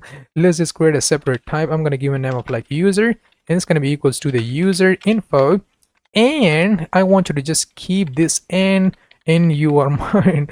I want you to keep this and in your mind. So this and will combine both of these types right here. So I'm going to just write a user info and also the account details right here, and now we can totally use them. So these are our types, and now we combine them into only this user type, which means like whenever we use this user, we have to specify the first name, last name, age, and we also have to specify the email and also the password itself. Okay, so now let me just create some sort of a user like myself, and it's going to be equals to that user which we are combining, and inside there, oh my god, not like that. We have to annotate that like so, and inside there what it requires. Now let me just hover my mouse over to it. So the type object is not assignable to a type user. What the hell are you talking of? Yeah, type object is missing the, okay, there we go. So type object is missing a few properties, and user info, first name, last name, and age, and blah blah blah. Okay, so now let's just do that right here. So I'm going to just write a first name, and the first name will be set to Hussein. I'm going to also provide a loss. Yeah, loss will be fine, and it's going to be set to web dev right here. And I'm going to also provide this password right here. So the password, I'm going to provide like password 12 or something like that. Let me just provide my own email address, which will be hussein@gmail.com right here. Okay, and age is 25. There we go. Let's just change that to 20. Now let me just save that, and let's just use that right here, whether everything is working or not. And by the way, here you can see that error is also totally gone. Let's suppose if I just remove one of these properties, here you can see that error came back right here. Okay, so if I just write my password once again, and there we go, everything is working okay. So now let me just log to the console like I don't know, my name. I'm gonna just write Hussein first name, and also Hussein last name as well, and age, come on, age is going to be equals to Hussein.age, and I'm going to also provide the email. For the email address, I'm going to write Hussein.email address, and also the password itself. Okay, so now let's just render Hussein.password. Yeah, totally authenticated project right here. Okay, so now let me just run that. Here you can see we are now getting the name Hussein Web Dev. Age is now set to 20. We are also getting the email of hussein@gmail.com, and the password is password12 right here. Okay, so that is known as the intersection type in TypeScript right here, which will combine more than one types at once. Yep, That's it for the intersection types in TypeScript. So time to talk about union types in TypeScript. Yeah, that's kind of a poetry. Like, time to talk about union types in TypeScript. Anyways, so unions are used to declare a type that can have one or several possible types. So union are useful when you want to allow a variable or a parameter to accept multiple types. So the syntax is, we just have to use the pipe symbol. You just have to hold the shift key and hit which is underneath, or you know what, not underneath, but which is above the enter button. There we go. So how we are going to be using that, this is how we are going to be using that. For example, we want to create a variable which can either be number or a string, so we are going to have to just write this pipe symbol right here. Okay, so there we go. And we can also use it for a function parameter. We are going to be using it like this. So we are going to be just writing some sort of parameter, and the parameter either should be string or also the string of array, like if you are working with some sort of asynchronous function. So yeah, that's that. And we can also use it for the interfaces, but we did not discuss what our interfaces are, and so I'm not going to discuss the union type inside an interface. So now let me just write some code, and then you will get to know what I'm talking about. So I'm going to just remove all of that code right here, and I'm going to just create some sort of a password. Come on, password, and password variable should either be string or union type number right here. And by default, I'm going to specify the value of 20 right here. It is totally working, but if I just try to provide something else like string, okay, so it is totally working as well. But let's suppose if I just write a true, it's gonna give us an error. Why is that? Because we only write a union type for either a string or a number, so that's why it is now giving us this error right here. So now let me just set that to 20, and there we go. And we can also write a union type for types as well. So now let me just create a user info type. It's going to take the first, and I'm going to provide a string right here. It's going to also take, oh my god, last, and last will be also set to string. I'm going to also provide the edge of edge of number. Now let me just create one for that account details once again. So account details, and it's going to be equals to this type right here. So we're going to be providing the email, and the email will be set to string, and also the password will be set to string as well. Here we want to use that union type, so I'm going to just create a user object, and I'm going to just annotate that. So you either have to use the user info, which requires the first name and also the last name and also the edge itself, or we can use the union type right here, or use the account details right here. So it's going to be equals to, let's try it with the first name and last name, like for the user info. So let's try it for the user info. So we have first name of John, the last name of Doe, and age of 20 right here. Everything is totally working because here we are providing, or we are specifying all of the properties right here, all of the properties which this user info currently have right here. Okay, so we are now providing all of that property. But if I just remove that, and now let's work with this account details. So I'm going to just specify like an email, and the email will be like someone@gmail.com or something like that. And now I'm going to also provide a password as well. A password will be like password or something like that. So here you can see it's not going to give us any error, but if I just remove this password, and here you can see we are now getting this error, like something is missing, like password is missing, you have to provide that password, and there we go.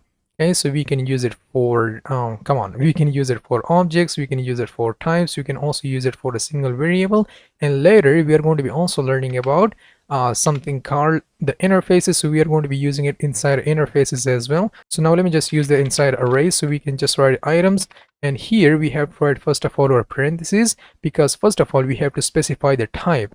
Okay, so I'm going to just write a number, or it should be using the string of array, so either the number of array or the strings of array right here. So you can either use the number array, and you can also use both of them as well. You can even also use like both the user info and also the account detail as well, like both of them at once. I forgot to show you that, but you can try that by yourself. So in this case, let's just provide a values for that. So I'm going to just first of all specify values for the number. So I'm going to just say like 1 and 5 or 4 or something like that, and I'm gonna also specify some sort of a string right here, like hello or something like that. I can also but I can provide the boolean. So if I just write a true, it's gonna give us a cool little error, and you already know which kind of error it will give us. It will give us like type of boolean is not assignable to the type of string or number. Okay, so it's gonna give us that error. Now let me just remove that, and we can log the items to the console, baby. Let's just go back and run that, and here you can see it's going to give us the array with with a number and also with a string as well. So that was it about for the union type in TypeScript. So now let's learn about literal types in TypeScript. So literal types allow you to specify a value that can only be one specific literal value. Okay, so this means that the variable with the literal type can only have one specific value and no others. Okay, so how the syntax will look like, this is how the syntax will look like. So we can use it for a string, we can use it for boolean, and also for a numbers as well. So here you can see we have some sort of a variable right here. So we can either provide the value of red, blue, or green. Okay, nothing else. Like if I just provide the value of red, totally valid. If I provide a yellow, which we don't have inside this list, it's going to give us an invalid and it will not work. On the other hand, let's try it for the numbers. So here you can see we are providing a literal values like 1, 2, or 3, like either 1 or 2 or 3. Okay, so let's suppose if you provide like the number of 1 to it, totally valid, you can totally work with that. But now we are specifying 4 to it, which is not available inside this list, so it's going to give us an invalid, which means like it's going to throw some sort of error. And the same will goes for the booleans. So we are just declaring the, what do we call it, oh my god, we are just declaring a variable and we are assigning the value of true to it. But if you provide the value of false to it, so it's going to give us some sort of error. So now let me just give you an example of that, then you will get to know what I'm talking about. So now let me just remove all of that code, and I'm going to just write let color. In the color we are going to be specifying some sort of a color like red, and I'm going to also provide the color of crimson, and I'm going to also provide the color of fuchsia.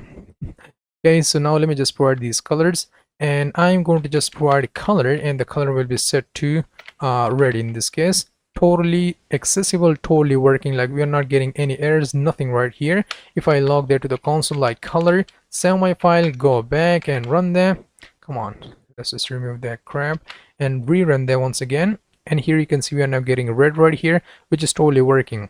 But if I just duplicate that and change that to like yellow, and here you can see it's going to give us an error, and the type yellow is not assignable to the type red or crimson or fuchsia, which means like this type which you are providing right here is not inside this list. So that's why we are now getting an error right here.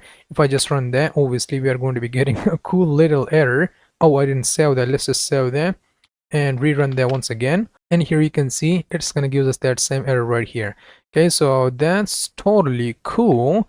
But now let me just give you example of a numbers, or boolean. So less is true and so the boolean can either be true or false, no other values. So now let me just write is true, and it's going to be equals to true right here.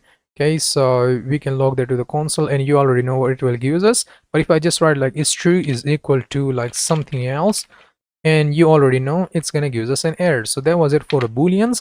Now let me just give you the example of some sort of you already know how that's going to work for the numbers, so I'm not going to give you the numbers example.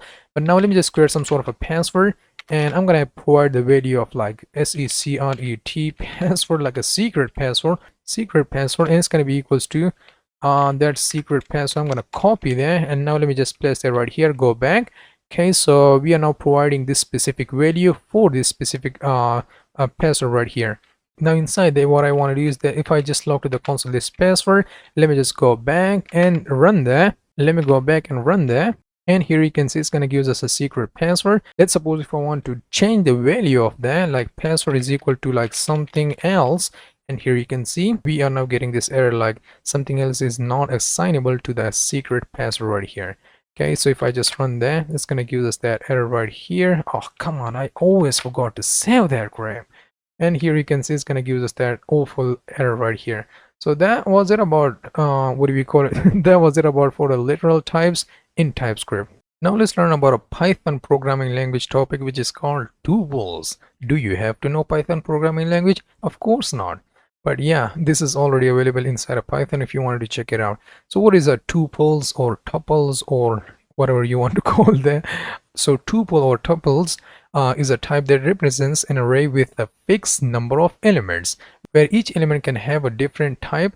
The order of these types in the tuple definition corresponds to the order of the values in the actual array. So tuples are similar to arrays, but they have a specific structure and can be used with model finite sequence with known lengths. Okay, so that was just a definition of what a tuples or tuples is.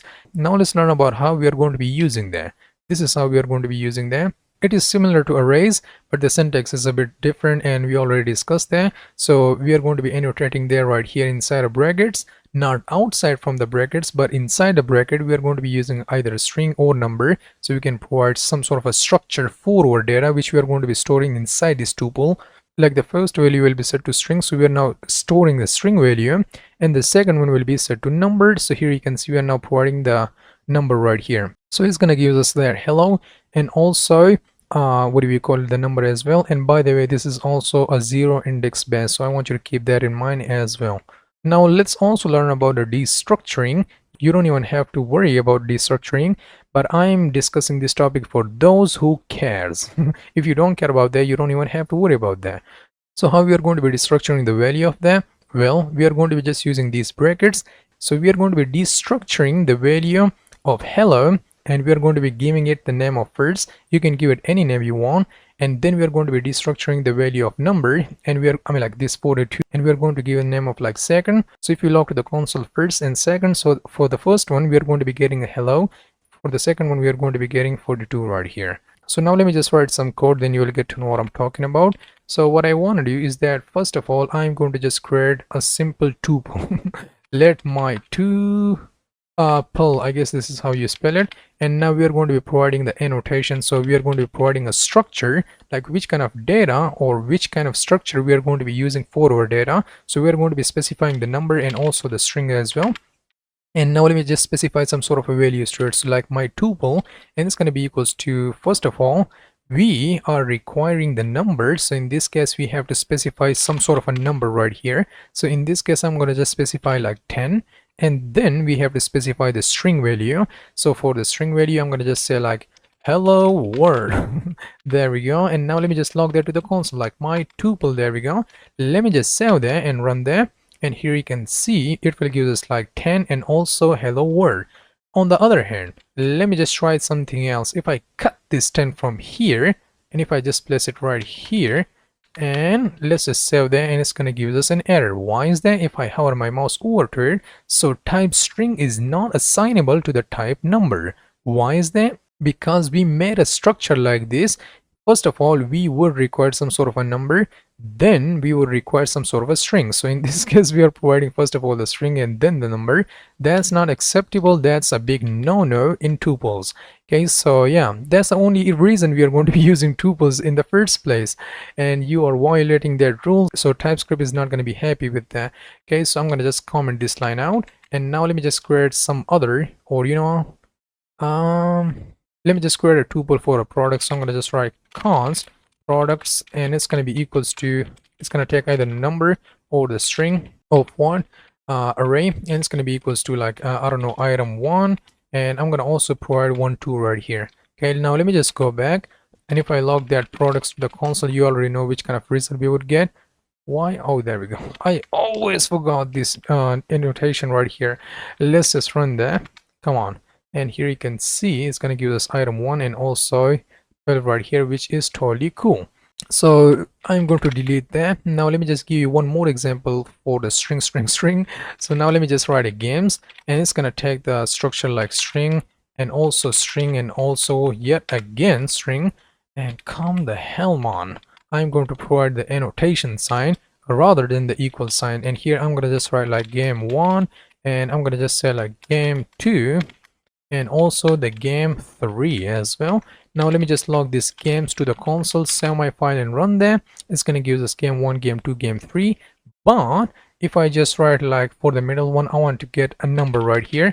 So if I just save them, it's going to give us an error. If I just hover my mouse over to that, oh my god, it's going to say like type string is not assignable to the type number, because here we require the number. We have to specify some sort of a number right here. Okay, so we can create some sort of a structure like the game name will be a string, the game ratings will be some sort of a number, and the game true rating will be some sort of boolean, so I'm gonna just write bool or boolean rather, and here I'm gonna just specify true. And now let me just save that and run that. Here you can see it's gonna give us like game 1, the rating will be set to 2, and also the real rating will be set to true right here. So this is how we are going to be creating a tuple, and this is how we are going to be using a tuples in TypeScript. Now let's learn about the enums in TypeScript. So enum is a way to define a set of name constants. So enum allow you to define a collection of related values that can be used interchangeably in your code. So how that's gonna look like, this is how it's gonna look like for example, let's say you're building a weather app and you want to define a set of possible weather conditions like sunny, cloudy, rainy, and snowy. You could define an enum like this. You're going to be first of all writing the enum result keyword, then you can give some sort of a name to that, and then you have to write the curly braces. You don't have to specify some notation or annotation to be precise, and you don't even have to use the equal to sign for that. And then you can specify your constants like sunny, cloudy, rainy, snowy, or whatever. So in this example, weather condition is the name of the enum, and each of the values, for example sunny, cloudy, etc., is assigned to automatic numeric values starting from 0. Okay, so this one will be 0, this one will be 1, 2, and 3, and so on. And you can even specify your own values like this. Okay, so you're going to be just writing the equal to sign, and you can specify sunny, cloudy, whatever you want. This is how the syntax will look like. And now let me just give you some sort of example, and then you will get to know what I'm talking about. And you know what, before getting into the example, first of all I want to show you how you're going to be using the enum. I forgot to show you that. So this is how you're going to be using that. Like let's suppose some sort of a variable, and then you're going to be getting that enum name and then the dot, and then you would be able to specify which kind of property you want to access. So here you can see the name of our enum is set to weather conditions, and then inside their weather condition we have this sunny property right here, which is currently set to sunny, and this is how we are going to be getting this. So console.log, the current weather is current weather, and we are now getting sunny right here as output. So this is how we are going to be creating an enum, and this is how we are going to be using an enum inside our project. So I'm going to delete this code right here, and I'm going to just create my enum. And do we have, yep, there we go.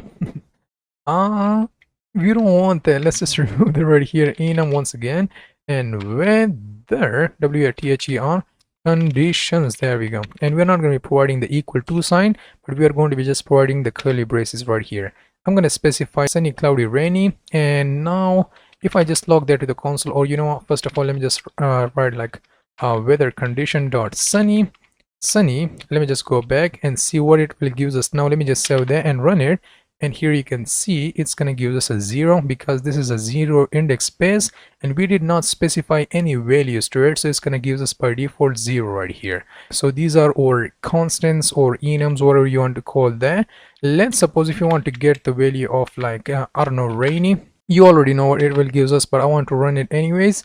It's gonna give us 2 right here because this one is 0, this one is 1, and this one is 2. So that's why we are now getting 2 right here inside a console.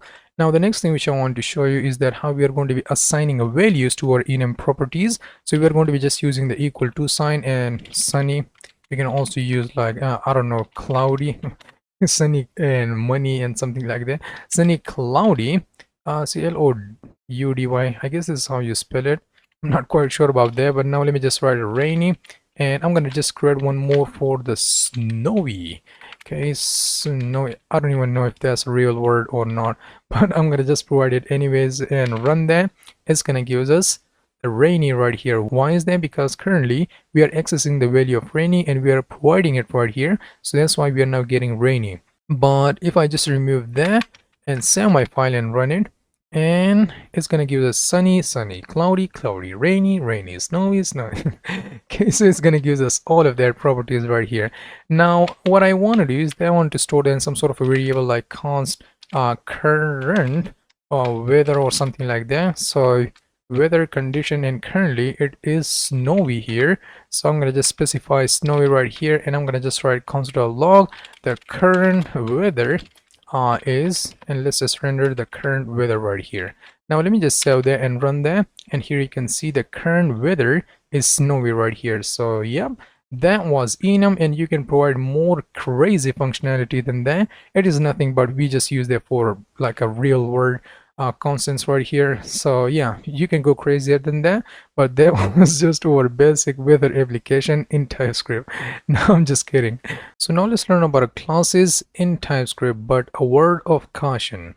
If you don't know objective-oriented programming in JavaScript, so you don't have to watch this section. I mean, like, if you don't care about the OOP kind of stuff, so you can totally skip this section. You don't even have to worry about all of the classes and all of that kind of stuff.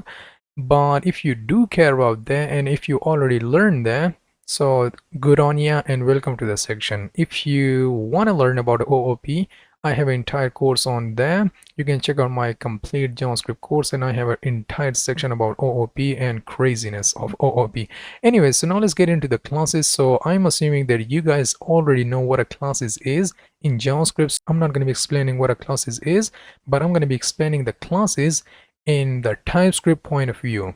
Anyway, so classes properties annotation. So you can annotate class properties with a type. This allows you to define a data type of a property and ensures that it is always consistent. So this is how the syntax will look like. So here you can see we have some sort of a field like name, and we can also annotate there like for string, and we also have like age, and we can annotate there with a number, and we can even also annotate these names as well right here if you wanted to. Okay, so that was the basic annotation example, which I'm going to also show you in a real world example. But you know what, I want to get into the modifiers, but first of all, let me just write some code, then you will get to know what I'm talking about. So now let me just remove them, and I'm going to just create a class right here, and I'm going to give a name of like person. I'm going to create a name, and I'm going to provide a type of string right here. This is totally simple and easy. We just have to specify the types in TypeScript. So here you can see I just set that to number. We can also provide a field right here. So now let me just write like name, and we can change the name of that to like string. I mean, like the type of that to string, and we can also provide an age, and the age will be set to number as well. Okay, now let me just use the this result keyword, and this will be now set to name, and also this dot age will be now set to age as well. Now let me just create a quick simple instance of this class right here. Let me just go back. I'm going to just create a person and new person, and inside this person I'm going to give him some sort of a name like I don't know, John would be fine, and he would be like 20 years old or something like that.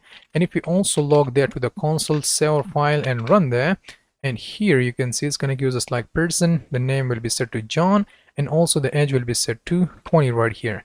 You already know all of that stuff, but you just have to specify these types to it right here. Okay, so that's then. Now the next thing which I want to talk to you about is that you can also make the properties read only, which we already learned. But now let me just show you that quickly once again. So I'm going to just write like read only, and there we go. So we can totally access these properties, but we cannot change the value of these properties right here. So if I just save them, and if I just run it, so obviously we are going to be getting the same result right here. But if I try to like change the value of that to something else, you know what, I already show you that. I don't want to bother that once again, so let's just remove that from here, and there we go. This is how we are going to be working with the classes in TypeScript. Now let's talk about something called modifiers in TypeScript. So what are modifiers and why you should care about that? So in JavaScript, we do not have the concept of modifiers. I mean, like, you can achieve the same result like these keywords which I'm about to show you. We can totally use that, but for that we have to perform advanced concept like closures, and we also have to use encapsulation, polymorphism, and all of that big words which I already discussed in my JavaScript course. If you are interested and you want to check it out, so feel free to check it out. Anyways, so what are access modifiers, or just modifiers, whatever you want to call that? So in TypeScript, you can use the access modifiers to control the visibility of class members, properties, and methods. You already know that. Access modifier determine the way in which class members can be accessed from within and outside the class. So how many access modifiers do we have? We only have 3, just like a Java programming language. If you're already coming from a Java, or maybe if you are coming from a C++ background, so you already know all of these modifiers. But anyways, let's talk about it. So here you can see we have only these 3 modifiers. So the first one we have a public, the second one we have a private, and we have a protected one as well.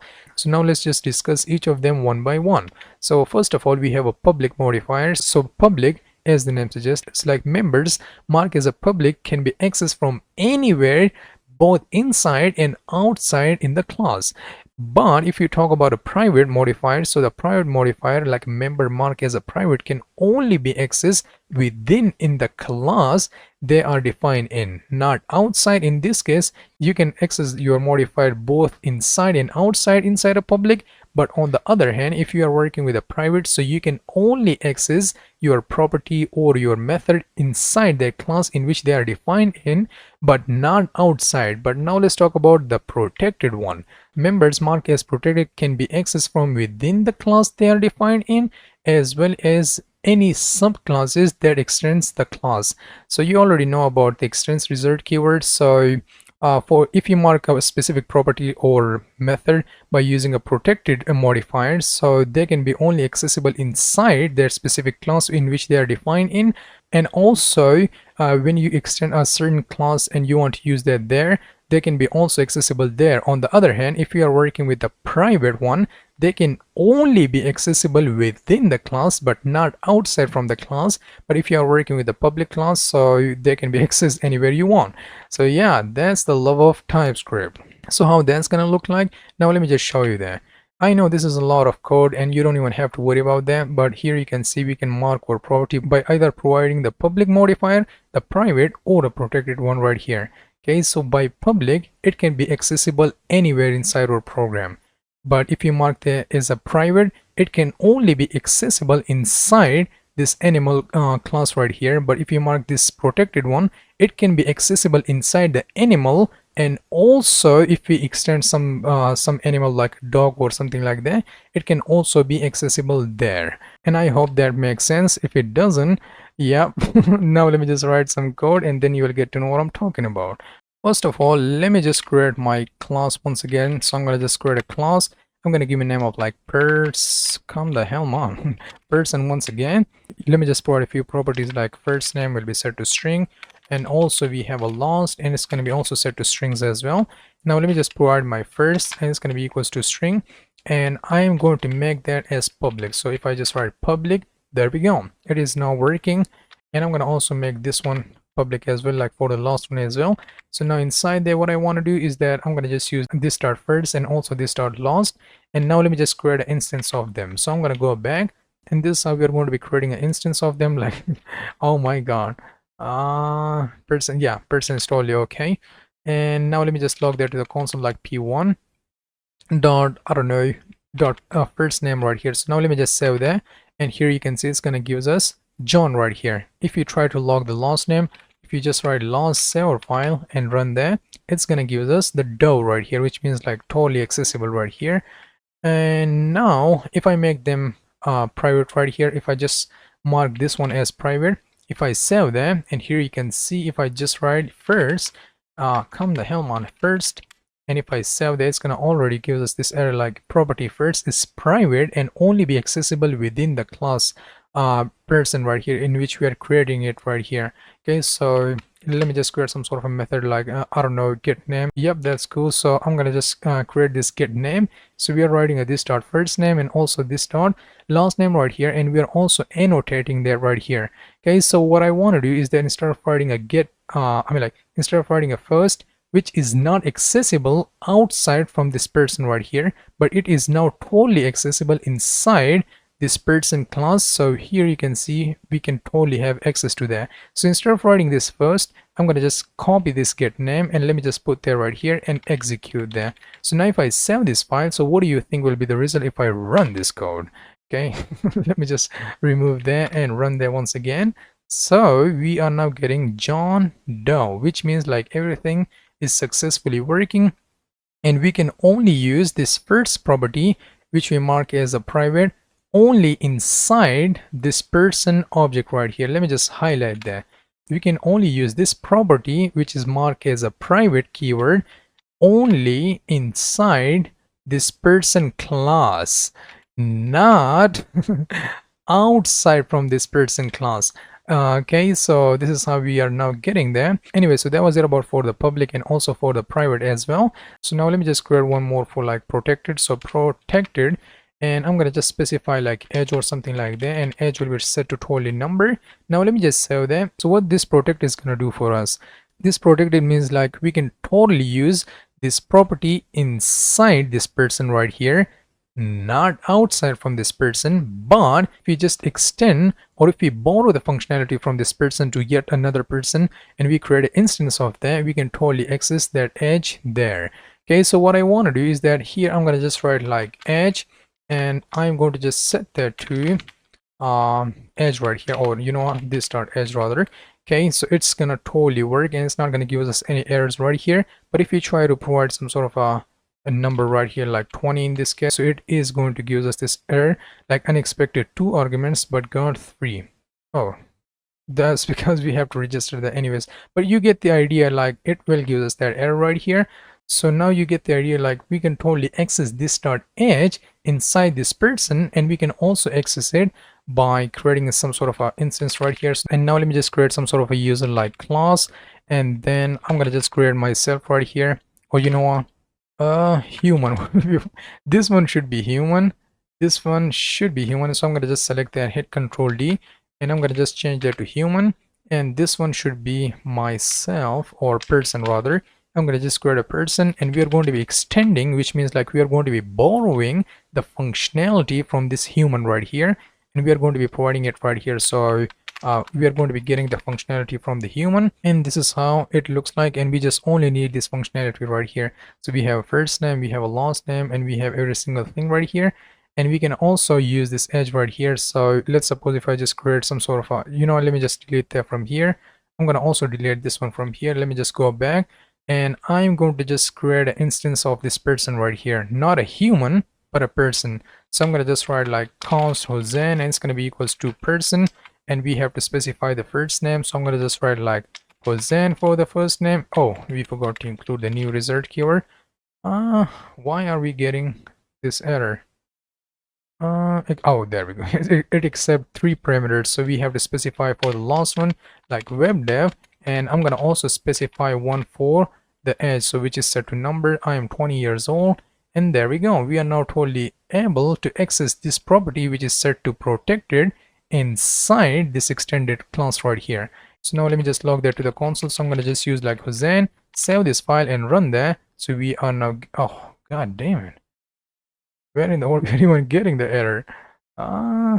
Property edge has no initializer and not definitely assigned in the constructor. Yep, you're totally right, brother. Let me just assign that right here. I'm gonna just provide a comma, and I'm going to just use like edge, and edge is going to be set to number right here. And let's just duplicate that, and I'm gonna just set that to, not number, but not it's gonna set to edge right here. I'm gonna also copy this edge, and I forgot to do that, so I'm going to just remove this edge from here, and I'm going to just specify it right here for the edge. And now let me just run that, and here you can see we are now getting the person first name will be now set to Hossein, the last name will be set to web dev, and also the edge will be set to 20. And that's it, baby. That was it about for the modifiers and also for these annotation in classes. Okay, so yeah, I guess there is only one topic left, which is called the getters and setters. Yeah, now let's just discuss the getters and setters, and that would be it for the OOP section of TypeScript. So what is the getters and setters and why you should care about them? So getters and setters are used to access and modify class properties, and getters and setters allow you to define a property in a class that looks like a simple variable but internally has additional logic for getting and setting the value. Okay, so how that's gonna look like? So here you can see we have a class, and we have this private property which is currently set to 0, and then we can just specify this get result keyword to get this specific property, and we can also use the set and to set this specific logic inside there. Okay, so we're not going to do anything crazy, so now let me just show you that totally quickly. So what I want to do is that first of all, I'm going to just create my class. I'm going to give a name of like my class, baby. You can give any class you want. I'm not going to be providing any parameters to it, but now let me just make this first property as private, and which will be my property would be fine. And I'm going to just annotate that as a number because we are going to be providing the initial value of number right here. For the constructor, I don't want to write even the constructor, so now let me just remove that. Let me just save that. But underneath this property, we are going to be just creating our get method, and I'm going to just say like my proper, come on, my property, and now let me just annotate that with a number, and I'm going to just return this dot my property, which is now initially set to 0, and we are providing it and we are providing a type of number to it. So this is how we are going to be getting something. Now let's learn about a setter. Okay, so I'm going to just write a set result keyword, and my property is going to take a value, and the value should be a number, and inside there we are just setting this property like this dot my property, and we are providing that value to it. Okay, so now let me just create an instance of that. Now let me just save that and go back and create a quick instance of that. So I'm going to just use like const my instance. You can give any name you want, but the naming doesn't matter. So my class, and let's just create an instance of that. And we already used the getters and setters, but I'm going to just log that to the console. So like current value, come on, current value, and here we just have to use like my instance dot my property right here. Okay, so we just have to only use that. Now let me just save that, and let's just run that right here. So here you can see we're now getting this data, which is currently set to private, but we're now getting this data by using this function which we just created right here. Okay, so now if you want to assign a value to that, so how can you go about doing that?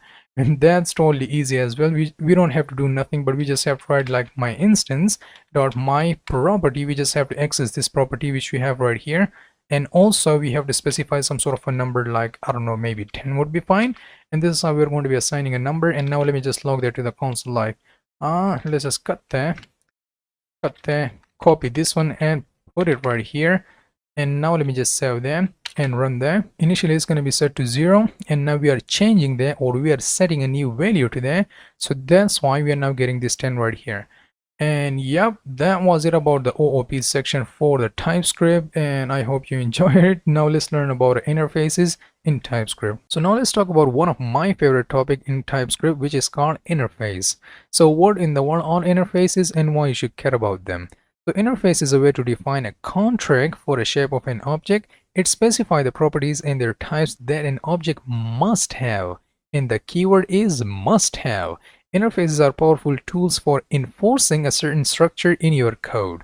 So how in the world we are going to be creating an interface and how all of that works? Okay, like yeah, I know that's a lot of gibberish which I just said.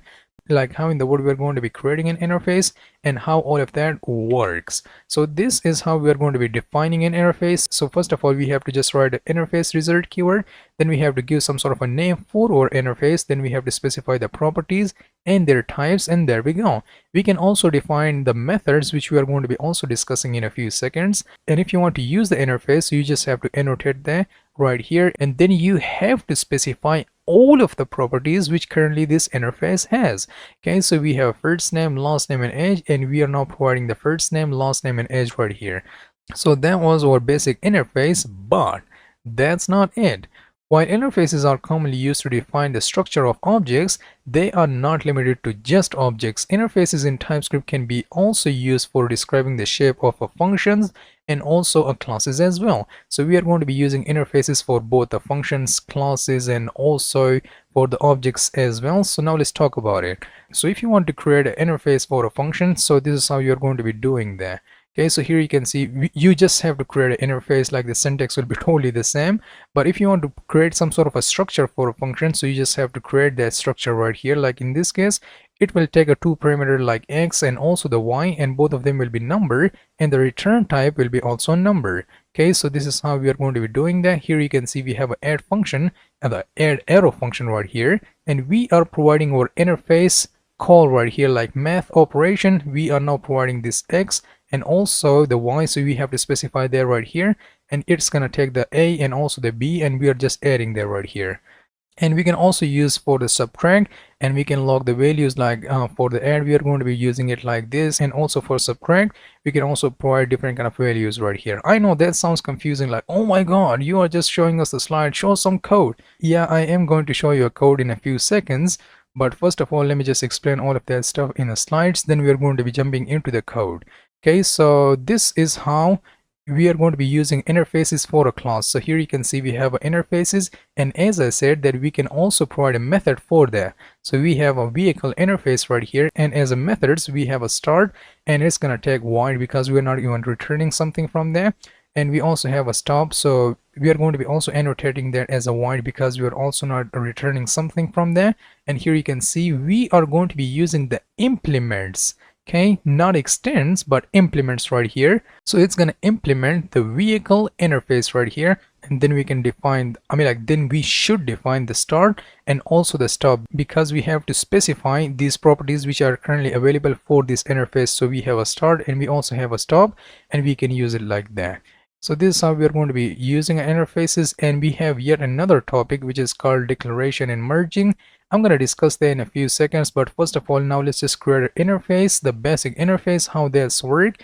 And we're going to be also creating it for a function and also for the class as well. And then we are going to be jumping into the declaration and merging. So I'm going to select everything and I'm going to delete that, and let's just define our first interface right here. So I'm going to just create an interface, and interface is a result keyword, which means like it has some sort of a special meaning inside a TypeScript. And I'm going to just create a simple interface for computer. The computer is going to have some sort of a name, and it's going to also have some sort of a RAM, and the RAM will be set to number. I'm going to also provide the hard disk drive, and it's going to be also set to number as well. And now if you want to use this interface which we just created right here, so how can we go about doing that? First of all, we are going to be using that with an object, then we are going to be jumping into the functions and all of that kind of stuff. So now let me just create like computer example, example, and here we just have to specify their interface name right here. There we go. We just have to provide the interface name which we are declaring it right here, and we just have to specify right here, and we also have to provide the equal to sign. Now it will instantly gives us an error, and it's gonna say like, yeah, you have to provide the name, you also have to provide the RAM and also the hard disk drive as well.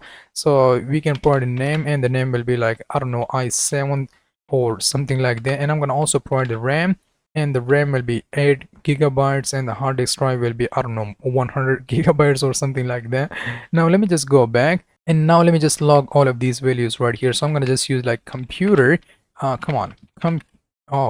the name is computer example. There we go. Now let me just copy that and put that right here, and I'm gonna just access the name. So now let me just access the name and run that. So it's gonna give us the i7 right here. I'm gonna duplicate that multiple times, so I'm gonna just change that to RAM. I'm gonna also change this one to hard disk drive.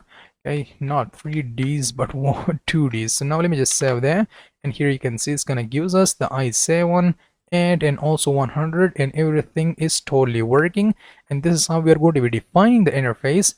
This is how we are going to be using the interface right here. So that was the first example. Now let me just give you one more example of interface, because interfaces are supremely important right here. So now let me just give you the example of movie. Okay, so I'm gonna just provide some sort of a name for the movie. You can give them a title if you want, and I'm gonna annotate that with a string. I'm gonna also provide some sort of array, ratings, and ratings will be also set to number, and I'm gonna also specify the genre, and genre will be also set to string. But what I want to show you is a few things. We can also make a certain property read only, like let's suppose if we want to just change the, not a rating, but let's suppose if you want to just make the name totally read only, and by now you already know what a read only means, so you can just specify this read only result keyword, and it's going to make this property totally read only right here. And we can also use this question mark, which we already discussed, the optional property or optional chaining property, whatever you want to call that. So it's going to make this property totally optional. Like if you want to provide this genre property, you totally can. If you don't want to provide it, you don't have to. Okay, so now let me just create some sort of like I don't know, movie 1, and it's going to be equals to this movie interface which we already created, and inside there we're going to be just specifying like the name of Star Wars, the ratings will be 8.9, and genre will be set to action right here. Okay, so yeah, now I'm gonna go back and I'm gonna just log to the console like I don't know, movie 1, and now let me just save that, and here it's gonna give us all of their properties which currently this movie have. But let's suppose if I want to access like the name, if I just write a name, save my file, it's gonna obviously give us the name, it's gonna give us Star Wars. Now let me just remove that, but if I try to rechange the value of that to like some other movie or something like that, so what are we getting? We are now getting the error, cannot assign to a name because it is a read only property. You cannot change that because we marked that as a read only, so you cannot change the value of that. Okay, so you also have to keep that in mind. Let's suppose if you don't want to provide this genre, I'm gonna cut that from here and nothing is happening right here, like everything is a-okay. But let's suppose if I just remove this question mark from there, and we are now getting this cool error right here.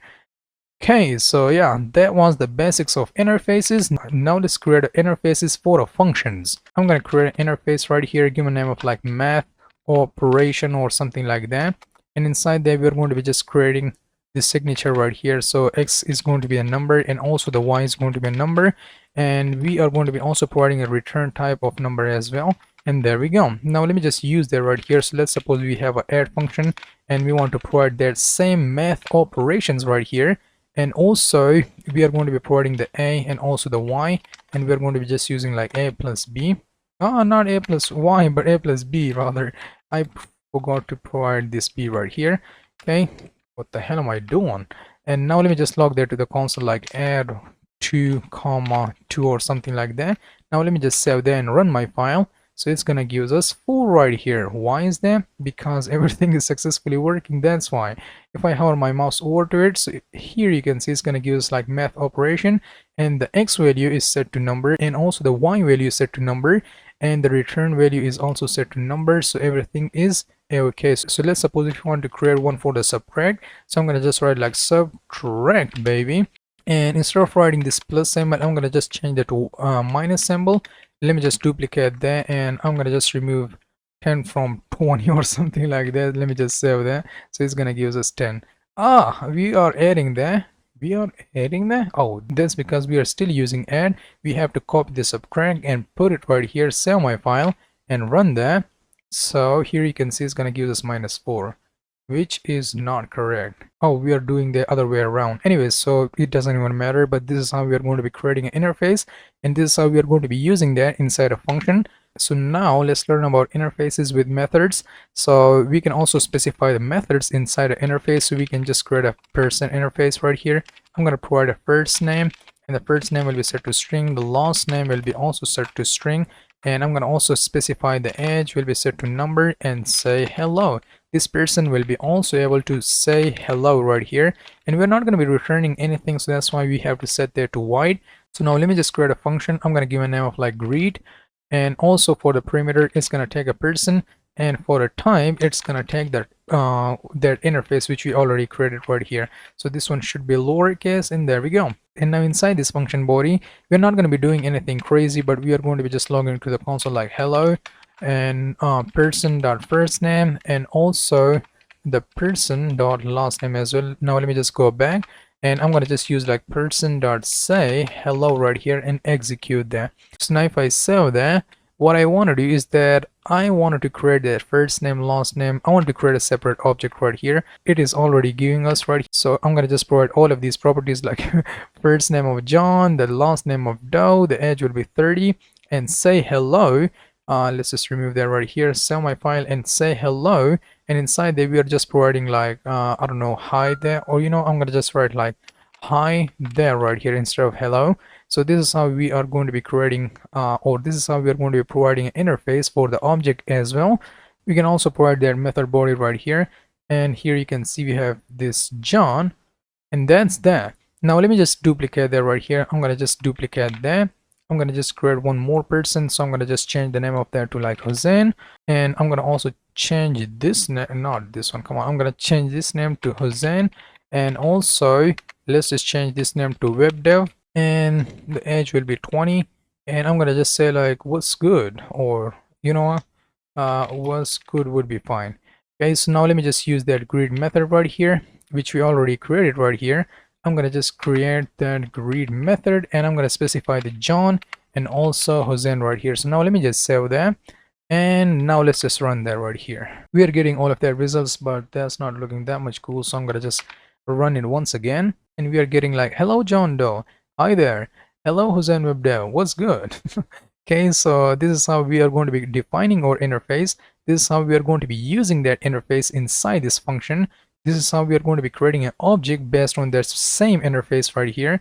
We have two objects, and this is how we are going to be providing a value for this same interface right here. Now let me just give you one more example, because I want to give you a lot of example for these interfaces, because I know a lot of instructors say like, Oh my god, interfaces are supremely awful and I cannot give a lot of examples. Oh god damn it, my throat kind of hurts. I gotta stop doing that.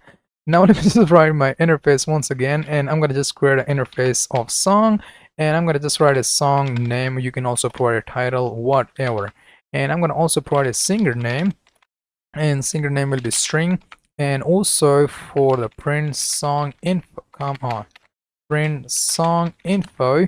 What we are going to be doing is that we are going to be providing the song name, and the song name will be set to string. And I'm going to also specify the singer name, and the singer name will be also set to string, and we're going to be also providing it for the return as well. Now let me just go back, and I'm going to just create a song 1 right here, and it's going to be equals to the song interface. And now inside this object we are going to be using like song name, and it's going to be equals to like natural. Okay, and the singer name will be equals to imagine, and also print song info. And we are going to be providing the song name first of all, and we are going to be also providing the singer name. And inside there, what do you want to do? We are going to be just returning like I don't know, song.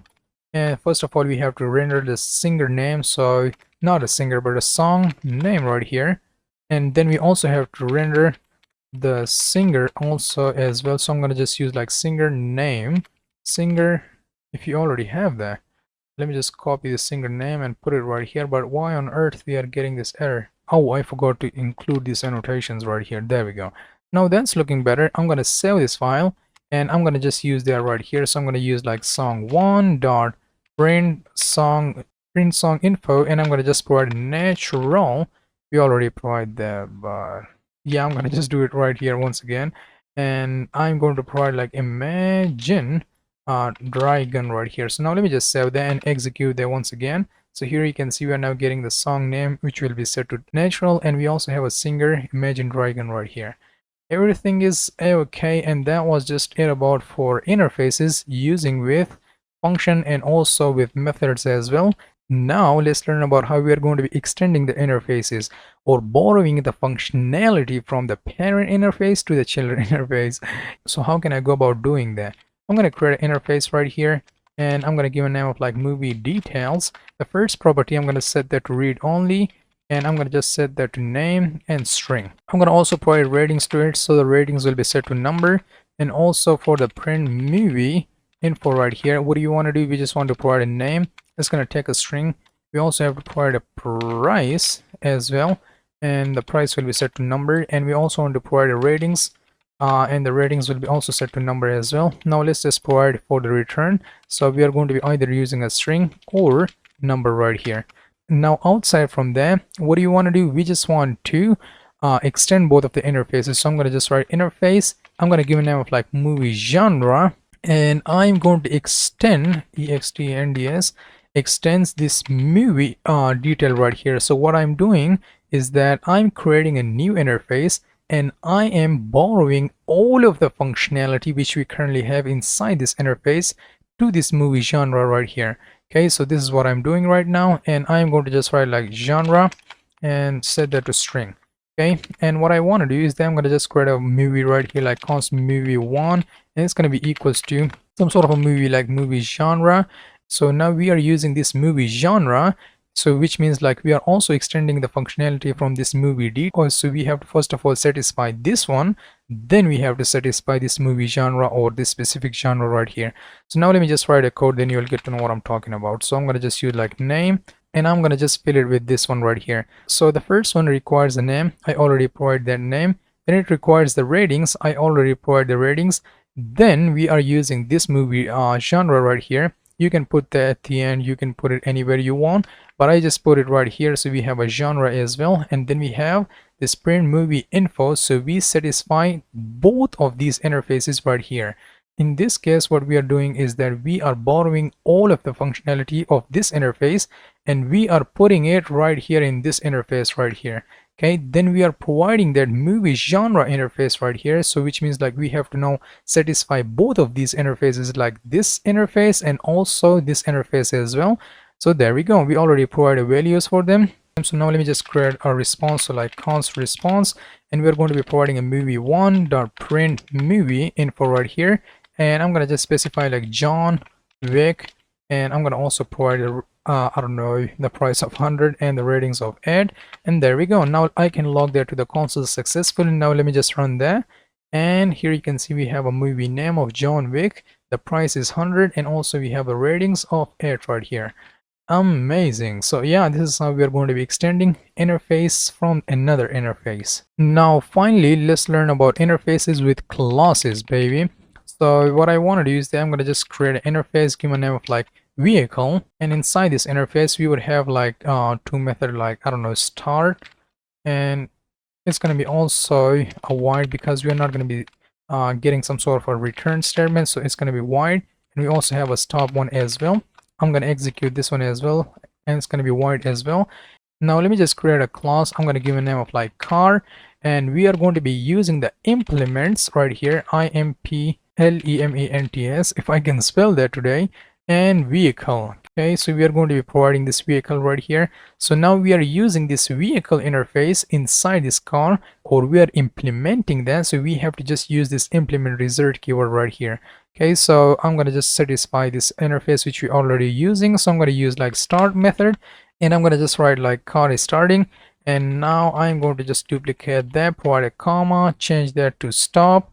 And by the way, we don't have to specify the comma. I don't even know why I did that. And car is stopping or stopped, stopped. Let's just remove that. I'm gonna go back, and this is how we are going to be using that. This is how we are going to be defining our interface, and this is how we are going to be using that, and this is how we are going to be satisfying all of the properties or methods in this case of this vehicle interface right here. Okay, so now how in the world we are going to be using this? So I'm going to just use like const my car, and it's going to be equals to new car because this is a class, and we can now use like my car dot start. We can start the car. Now let me just start the car and save them, and car is starting right here. If I want to stop them, I'm going to just duplicate that and change that to stop, save my file and run that. So we have car is starting, and we also have car is stop right here. Okay, so this is how we are going to be using the interfaces with classes, baby. So now there is only one topic left, which is called a declaration merging. So now let's talk about a declaration merging. So once an interface is declared, it cannot be directly modified. However, TypeScript allows what is informally referred to as declaration merging or interface extensions, which is often misconstrued as reopening. Some people like call it reopening. So all of these three names work if you want to call it whatever you want to call it. So what is a declaration merging? Declaration merging in TypeScript refers to the ability to extend or augment an existing declaration, including interfaces as well. And this can be useful when you want to add a new properties or methods to existing interface without modifying the original declaration. Okay, so how in the world we are going to be doing that?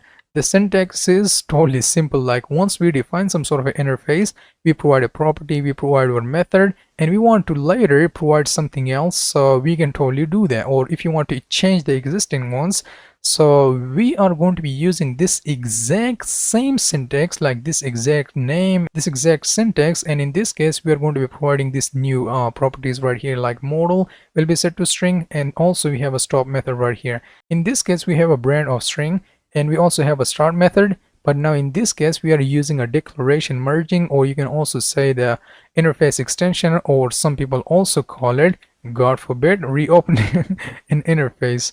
So yeah, this is how we are going to be using that. So you just have to specify your interface name, and then you just have to satisfy that. But this is how we are going to be doing a declaration merging. So what I want to do is that I'm going to delete all of the code, and now let's talk about a declaration merging. So I'm going to just write like original interface right here. So first of all, we are going to be creating an original interface. So interface, and I'm going to just give a name of like car, and inside this car we would have a brand, and it's going to be set to string, and I'm going to also provide a start method right here. So a start method would be set to void right here. So later in some cases, if I want to change specific property, or if I want to provide new ones to it, so then what we are going to be doing, we are going to be doing a declaration merging, or you can also say like interface extension, or whatever you want to call that. Now let me just delete that stuff from here, and I'm going to just write model, and model will be set to string, and I'm going to also specify the stop. and this is going to be the method, and I'm going to just set that to void. Now let me just create my car. So I'm going to just create like const my car, and it's going to be the car interface, and we are going to be just satisfying all of their methods, and this is how we are going to be satisfying all of their methods. So we have a brand of BMW, we have a start method, we also have a stop method, but did we forgot something else? Brand, oh, we also forgot this the model. I don't even know what a model is, but I'm gonna just write a model of, yep, this one, M3. Thank you so much, AI. So now let me just save that, and this is how we are going to be satisfying them. So now let me just go ahead and use that right here. So I'm going to just log to the console like my car dot I don't know, start method. I'm going to just save that and run that. So it's going to give us start and undefined. Oh, that's because we are already console logging that, that's why we get this undefined. So now let me just remove that and save that. It's going to only give us start right here. We can even stop our car. Let's just stop our car, baby. Stop, run there, and it's gonna stop our car. It's gonna first of all start it, and then it's gonna also stop it right here, and you can have access to the brand and also the model as well. And that was it about the deep dive into the interfaces in TypeScript. So now let's talk about one of the best feature in TypeScript, which is called generics. So what in the world are generics, and why you should care about them?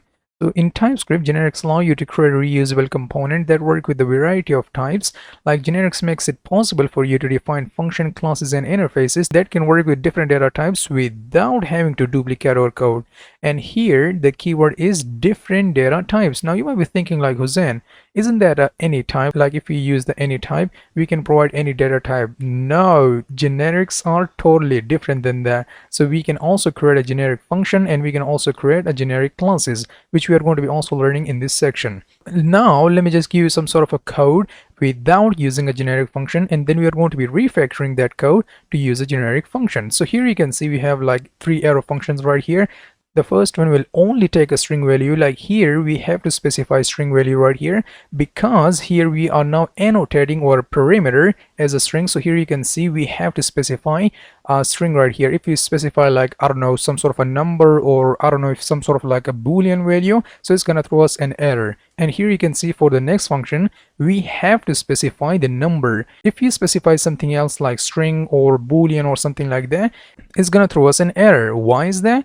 Because here we are requiring the number right here, like we are annotating our perimeter as a number. So here we have to specify number right here. And now the final one will also do the same. Like for boolean, we have to specify a boolean right here. If we specify some sort of a number or string, it's going to throw us an error. So now the one way to solve this problem is to use one of the awful TypeScript feature, which is called any. So we have to remove this string, we also have to remove this number, and also the boolean. So here we have to just replace them with any type, and that's gonna do it for us. But that's not a best practice. We have to figure out some way so that we create some sort of a function, and we provide some specific type for that function, and then we have to specify some sort of a value based on that specific type. Okay, so for that we are going to be using generics. And how we are going to be creating a generics? This is how we are going to be creating a generics. Like totally easy. But the thing is, here you can see for these function, let me just say that here you can see for these function we are specifically providing, or we are specifically annotating that to the string, to the number, and also to the boolean as well. And what are these things called? These are called a function perimeter area right here. Like all of these things are called a function perimeter right here. Now on the other hand, let me just show you this.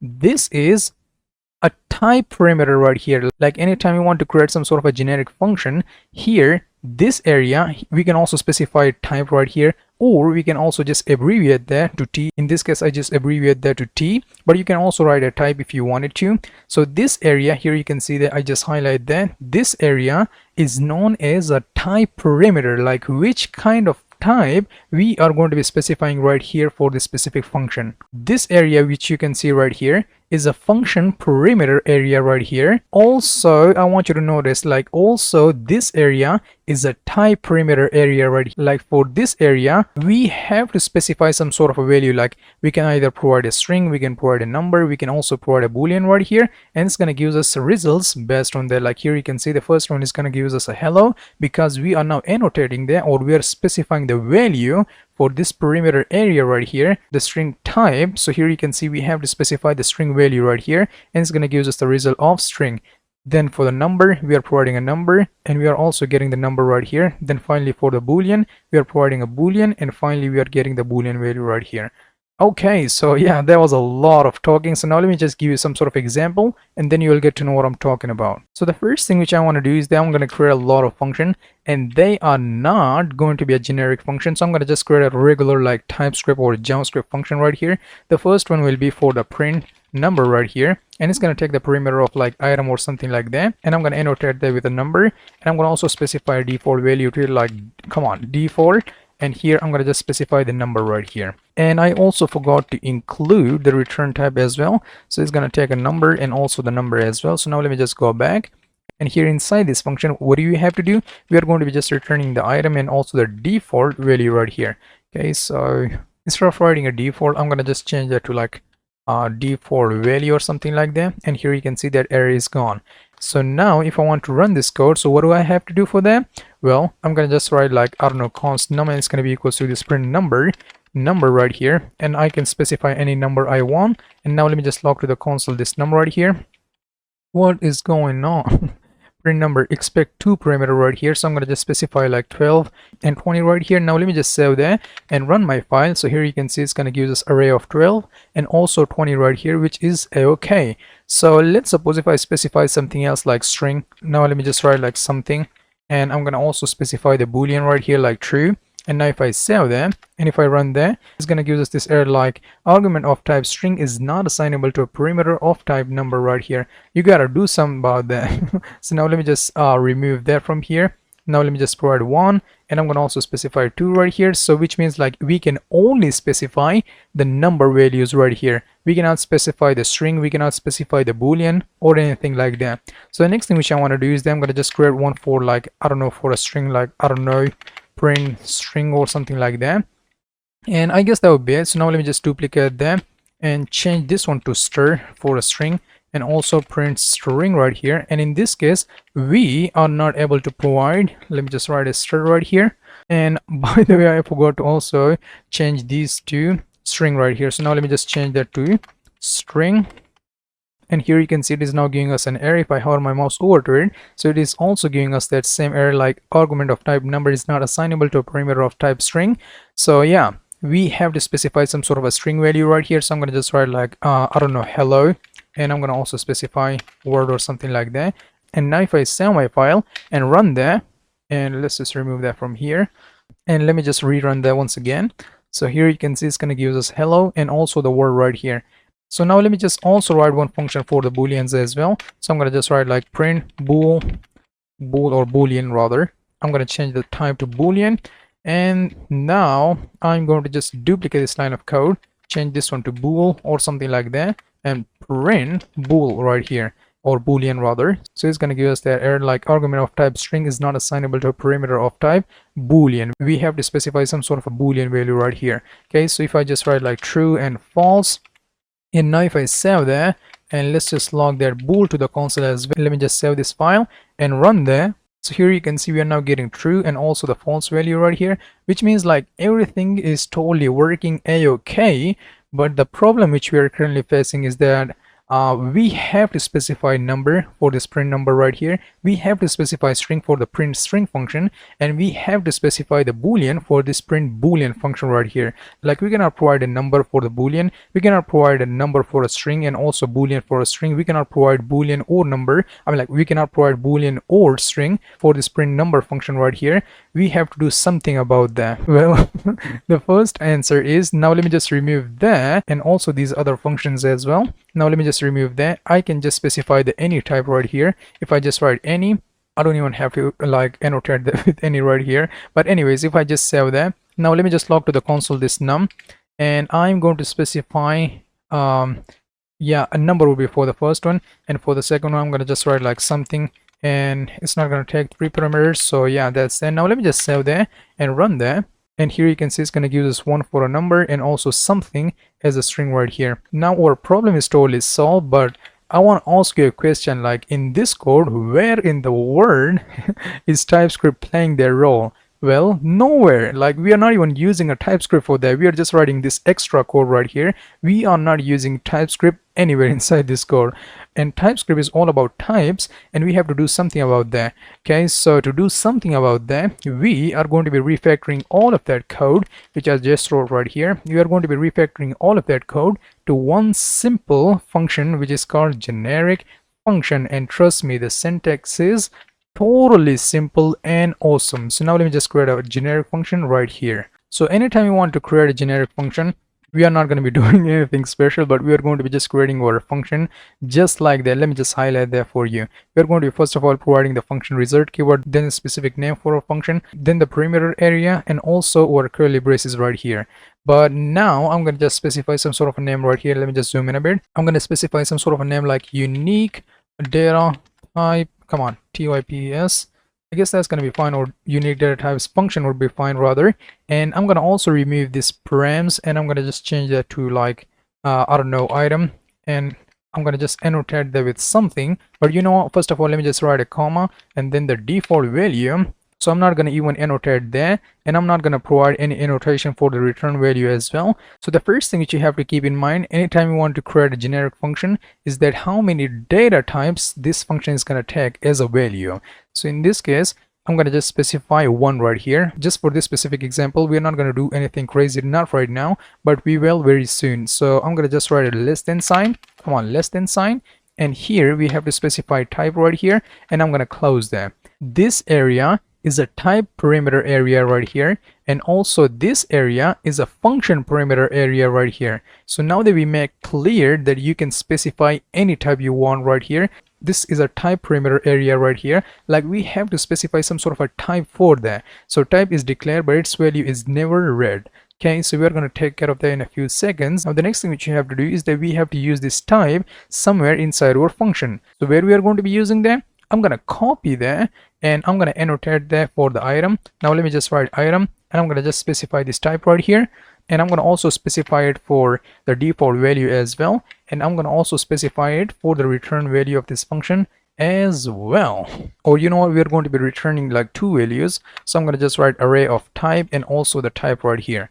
Just like for this function, we are returning like 2 values right here, so we are now just annotating there like this. Okay, so this is how we are going to be creating our generic function. And I know that's gonna look a bit weird, but trust me, this is not that much weird thing to learn in TypeScript.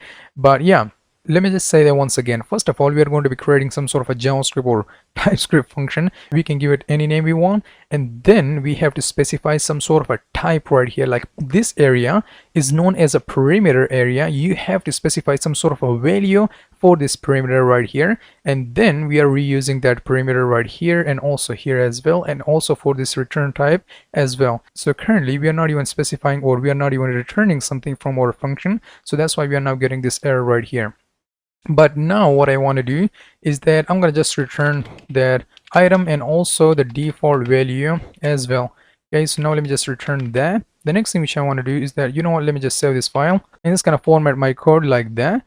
But now we have to use this unique function right here, or unique data type function somewhere. I'm going to copy the name of that. So now let me just ask you a question. I'm going to just place that right here. So now let me just ask you a question, like what in the world we are going to be doing right now? Well, the first thing which you have to do is that we have to specify some sort of a value for this type right here. So how we are going to be doing that? This is how we are going to be doing that. I'm going to just write a less than sign, and here we have to specify like which kind of type we are going to be providing for this specific type perimeter right here. Like this is going to be the perimeter area, and here we have to specify some sort of an argument for this specific type right here. So in this case, you know what, I'm going to just specify like number right here. So I'm going to just write number, and I'm going to have to close that. The next thing which you have to do, like this area is totally done. Now the next thing which you have to do is that we have to take care of the function parameter right here, or function takes two parameter. Like the first parameter it takes is the item, and the second one it takes is a default value right here. So now we have to specify some sort of a value for the item and also for the default value right here. So I'm going to just write my or like parentheses like that. Let me just remove that for a second. So now let me just specify some sort of a value for the item and also for this default value right here. Okay, so I'm going to just specify like 10 for the item and also 20 for the default value right here. So that is totally satisfied. So now here I'm going to just write this code once again so it did not confuse you. So this is how we are going to be registering or creating our first generic function, and this is how we are going to be using that. So we can also wrap that with a console log, but you know what, let me just store that in some sort of variable like const res, and it's going to be equals to this generic function call. And now let me just log this res right here to the console.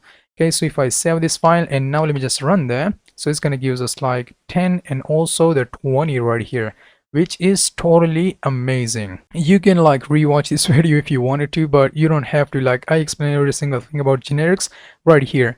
So now the question is, here we can specify the number right here. Can we also specify the string as well? Yep, you totally can. Now let me just duplicate that, and here instead of writing a number, I'm going to just specify string right here. But here we also have to specify the string value. So I'm going to just write like I don't know, hello, and I'm going to also write word right here, and let's just change that to like stir or something like that. This one will be just a num, and I'm going to duplicate that, change this one to num and this one to stir for a string. Now let me just save my file, and now if I run there, what do you think will be the result? You already know the result, but hey, here you can see we are now getting hello and we are also getting the word right here. So I want you to think about generic functions is like a component which you can use throughout your project. Here you can see we're using it for a number. We can also use that for a string, and we can also use it for a boolean as well. So now let me just write a boolean, and here we have to just change that to bool or something like that. I'm going to duplicate this line of code, and let me just write a bool, and instead of writing hello, let me just remove that hello from here and true, I don't know, true once again, or let me just write a false right here. Now let me just save that, and if I run my code, you already know what it will give us. It's going to give us true and false right here for the values. So if this is the first time you're watching a generic function, so it may look a little bit intimidating, but trust me, it's not. Here we have to specify some sort of a perimeter for for a type, and here we have to specify our own perimeter for a specific function. If you wanted to, you totally can, but if you don't want to, you don't have to. Okay, so now let me just remove this type. I'm going to just hold control and hit D. Instead of writing this type, you can also change that to T right here. Okay, now let me just save them, and this is how we usually write our generic function right here. And now I'm going to give you a lot of example by using generic functions, so you're going to have a lot of experience right now. So you know what, before we move on to next topics, I want to explain one more thing. Now let me just remove that, also remove this one as well. Let me just create some sort of an interface. So now let me just write like interface. I'm going to give a name of like dog. Inside this dog, we're going to have some sort of a name which will be string, and also the breed itself, and the breed will be also string right here. So instead of providing a number or a string or a boolean, we can also specify our own type or our own interface right here to a generic function. So how we are going to be doing that? So this is how we are going to be doing that. So I'm going to just write const dog1 or something like that, and it's going to be equals to that specific function. So the first thing which you have to do is that we have to specify some sort of a value for this perimeter right here. So we are going to be specifying the type of dog. So now let me just specify that, and we can also specify our own values for this item and also for the default value as well. So what I want to do is that I'm going to just specify some sort of a value for the name. I totally can, yeah, you know what, let me just provide like some sort of a name right here, and the name will be, I don't know, buddy or something like that. I'm not that much good with dogs, so now let me just write breed, and the breed will be this breed right here. I can't even pronounce this name. Let me also provide a comma, and I'm going to also specify the name once again, and the name will be set to default. And also let me just provide some sort of a breed, and the breed will be like unknown or something like that. Now let me just save that. The next thing which I want to do is that I'm going to just log that to a console like dog1. Let's just save that and run that. So it's going to give us like name of this name, which you can see right here, like the name of buddy, the breed of this breed, and also we have another one like name will be set to default and breed will be set to unknown. Okay, so that's that. Now let me just clear this out, and that's that. So now the next thing which I want to do is that I'm going to remove every single thing from here. And now let me just give you one more example, which will be a generic functions to get a random key value pairs from an object. So how we are going to be doing that? Well, first of all, we have to create our generic function. So let me just write get random key value pair or something like that. And I'm going to specify the type of first of all, let me just write my generic signature right here. So it's going to take 1t like type parameter right here, and I'm going to specify some sort of object, and I'm going to annotate that as a key. Let me just provide a key, and it's going to take that key as a string. And also outside from this object, we are going to be also providing our own type right here, which we specified right here inside this perimeter area. Okay, so that's that. Or you know what, not outside from that. Now let me just cut that and put it right here. And now let me just specify for the return value. So I'm going to just write like I don't know, the object of key, which will be string, and I'm going to also specify the value which will be set to type, or yeah, their type, which we are going to be specifying in a few seconds. So that's that. Now let me just save that, and if I hover my mouse over to it, so a function whose declared types is neither undefined, void, nor any must return some values. Come on, TypeScript, give me a break. Now let me just write the code, then you will get to know what I'm talking about. So you know what, let me just write some sort of a return statement, so it stopped giving me that error right here. So now let me just write our logic. So I'm going to just write like const keys, and it's going to be equals to this object dot keys right here, and here we have to specify our object which we are getting as a parameter. And also let me just get a random keys or rand key or something like that, and it's going to be equals to that keys. And here we have to use our math.floor, and let me just provide a math.random. So we want to get a random number from there. From where? From the keys dot, come on, keys dot, oh my god, not that, dot length. There we go. So that's that. Now underneath these random keys, what do you want to do? We just have to return something. So what do you want to return? We just want to return the key of random key, and I'm going to also return the value. In the value, I'm going to just return the object, and here we have to specify that random key right here. Now let me just save that, but I don't know why we are getting this error right here. Oh, instead of writing this array, we have to change that to object. So now let me just change that to object and also remove that. So yeah, now let me just use that right here. So the first thing which I want to do is that I'm going to just create some sort of an object. Then from that object, we are going to be getting some sort of a random keys right here. So now let me just do that. So the first thing which I want to do is that I'm going to just create some sort of a string object. So const string obj, or object rather, and it's going to be equals to this object, and I'm going to just provide the property of a, and it's going to be equals to apple, and I'm going to also specify the b of banana, and also one for the cherry, or I don't know, whatever you want to call that. So yeah, that's that. Now let me just log to the console, or you know what, we are not even using our function. So now let me just use my generic functions to get random values from this object right here. So I'm going to just write like get random values, my function name, and the first thing which you have to do is that we have to satisfy the type. Okay, so the type, I'm going to provide like a string right here, because currently we are working with a string. And then we have to specify the value which this object is taking right here. So I already created this object right here, so I'm going to copy that and put it right here. So now let me just log that to the console. So const res, and log that to the console like res, save my file and run that. So it's going to give us like key of a and value of apple. So now let me just rerun that once again, and it's going to give us the key of c, and the value will be sherry or cherry, whatever you want to call that. And here you can see we have the key of b and the value of banana right here. So it's going to give us a random keys from this object right here. So this is how we are going to be testing for a string. So now let me just duplicate that and put that right here at the end. I'm going to change that to number object, and it's going to be equals to like some sort of a number. Like I'm going to change this one to 1, and this one to 2, and this one to 3 right here. I'm going to also change these a, b, and c. So I'm going to just change that to 1 and 2, and also this one to 3. And I'm going to use my function, my generic function, to be precise. So first of all, I'm going to use like get random values, and in this case we have to specify the number, because we are taking the number right here, and here we have to specify for the parentheses, we have to specify this object. So now let me just copy that and place that right here, and now I'm going to also log that to the console. Like instead of writing res, I'm going to write like random number pair, and now let me just log that random number pair, not string. Let me just copy that and put it right here, save my file and run that. So it's going to give us the key, it's going to give us the key of 2 and the value of 2 right here. Okay, so now let me just rerun that once again. So it's going to give us the key of 3 and also the value of 3. So yeah, we tested and it is working totally a-okay.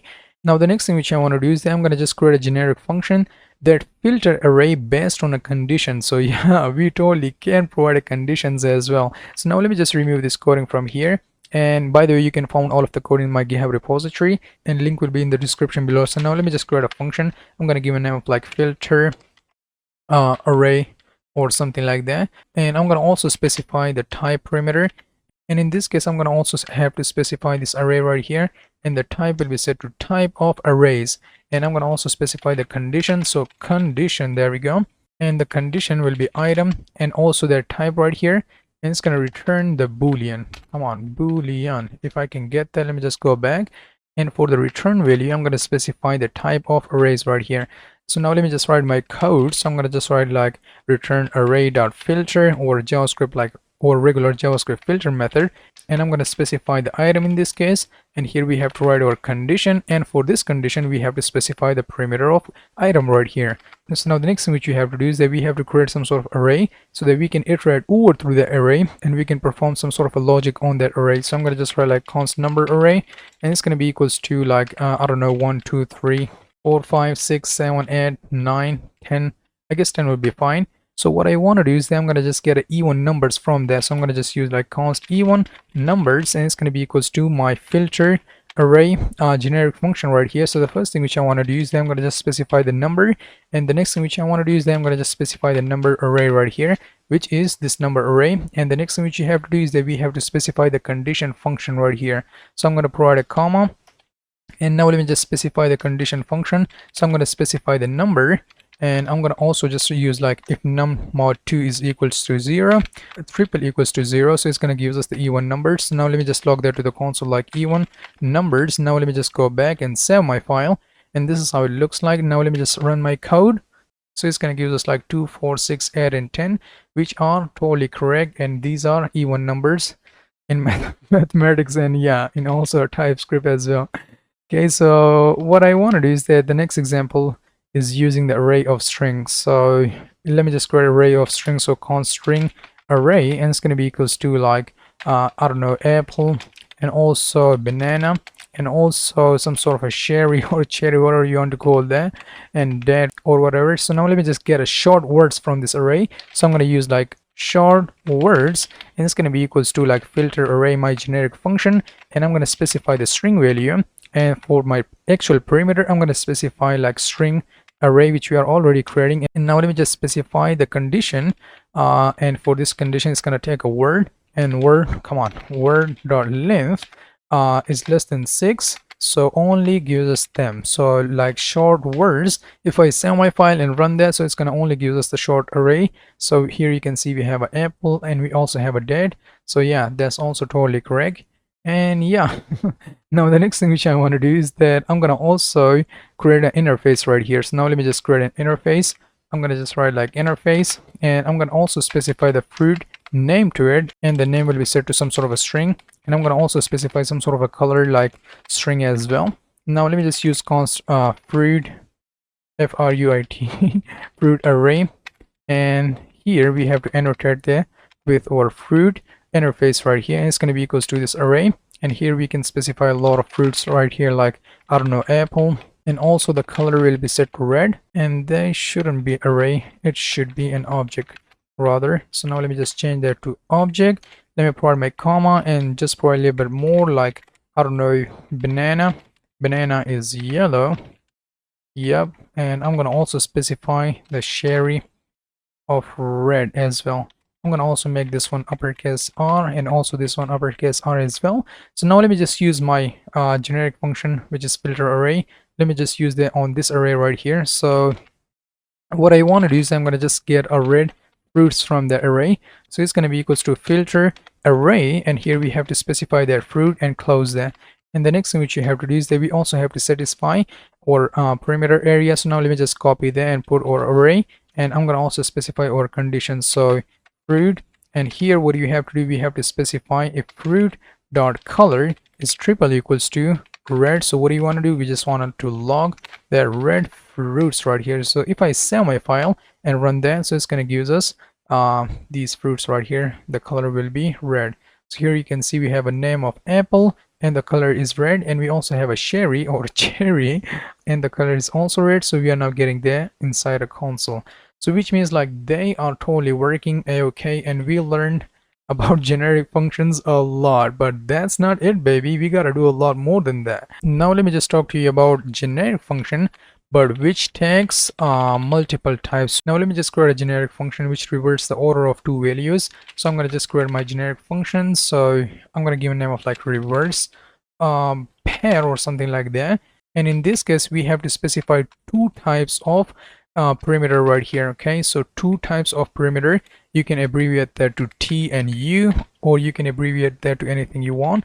And now let me just write like value 1 right here, and for the value 1 we are going to be specifying T. And now let me just also write a value of 2, and for the value 2 we can specify the U right here. So now let me just return the U and T, and we are going to be just reversing the order of that. Like, we're not going to be doing anything crazy, but we just have to write like value 2 and value 1 right here, and there we go. So now let me just create some sort of example like reversed, let's just change that to const reversed pair, and it's going to be equals to the reverse pair right here. And inside there we have to specify like hello and also 20 or something like that. And now let me just log to the console this reversed. I'm going to copy that and place it right here, save my file. Now let me just run that. So it's going to give us like 20 and hello right here. Here we are specifying hello and 20, so it's going to give us like 20 and hello. I don't know why, but it is now giving us some sort of an error. So now let me just clear out the terminal once again and rerun that. So in this case it's going to give us like 20 and hello, which is totally amazing. So here you can see this is how we are going to be specifying multiple types of perimeter right here. So the final thing which you have to learn about generics is a generic classes. So we are not going to be doing anything crazy, but we are going to be just creating a class.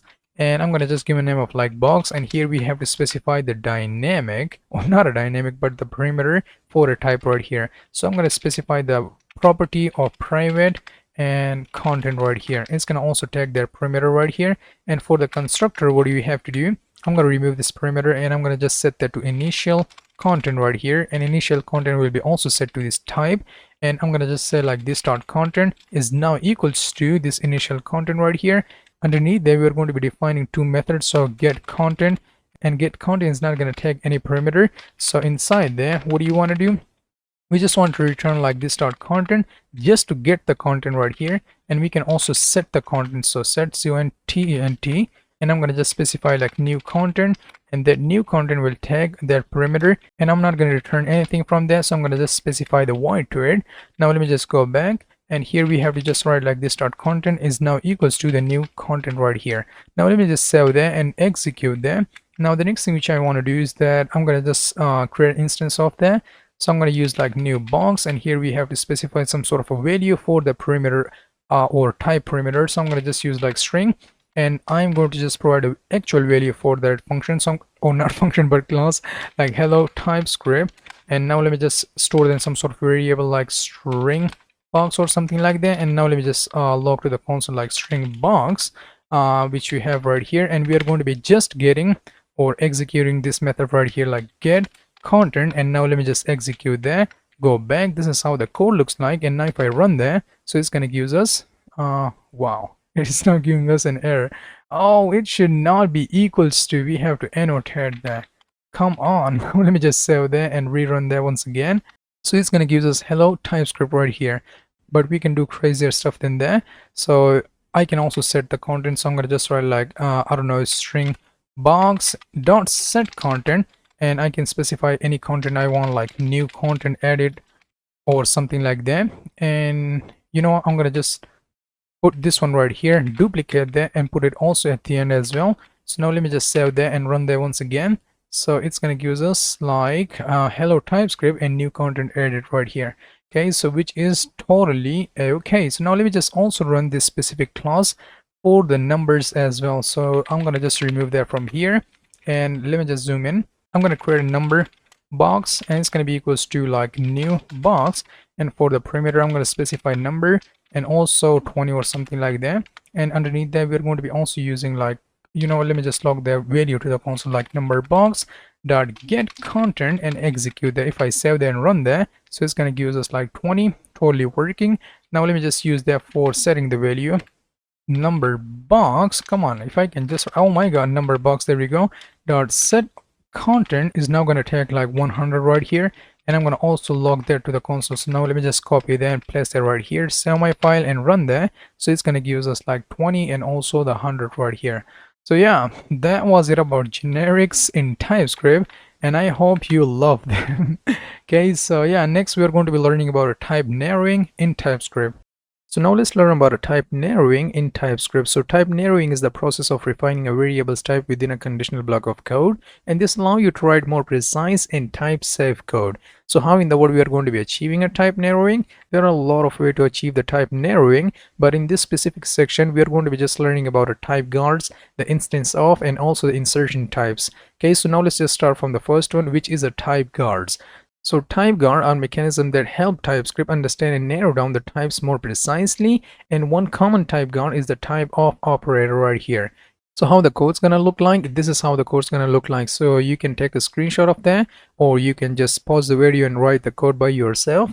But now I'm gonna go ahead and write the code, and then you'll get to know what I'm talking about. So the first thing which I want to do is that I'm gonna just define a union type, like my type, and it's gonna be equals to a string or a number right here. So now underneath there we're going to be also creating a function. I'm going to give a name of like example, or function rather.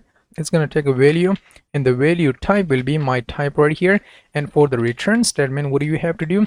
I'm going to just specify the void, because we are not going to be returning any value from there, so that's why we specify void right here. So now let me just use my first type guard, which is called the type of right here. If the type of the value is triple equals to string, so what do you want to do? We just want to log to the console value.to uppercase right here, and now let me just execute that. So if I save my file, so what are we currently doing right here? So if I hover my mouse over to the value, so what are we getting? We are now getting the value is now currently set to string. So what's going on? If I just put that right here at the top, and now let me just save that, and here you can see very quickly it's going to give us this error right here. If I hover my mouse over to it, so it's going to give us this error like property.to uppercase does not exist on a type, my type right here. But if I put that right here inside this if statement, we are now telling the TypeScript compiler if the type of value is set to string, then run this code. If that's not set to string, so what do you want to do? We just want to log to the console like value.to fixed right here. It is going to be some sort of a number, like we are just telling that to the compiler. So within this block of code, TypeScript knows that the value will be string.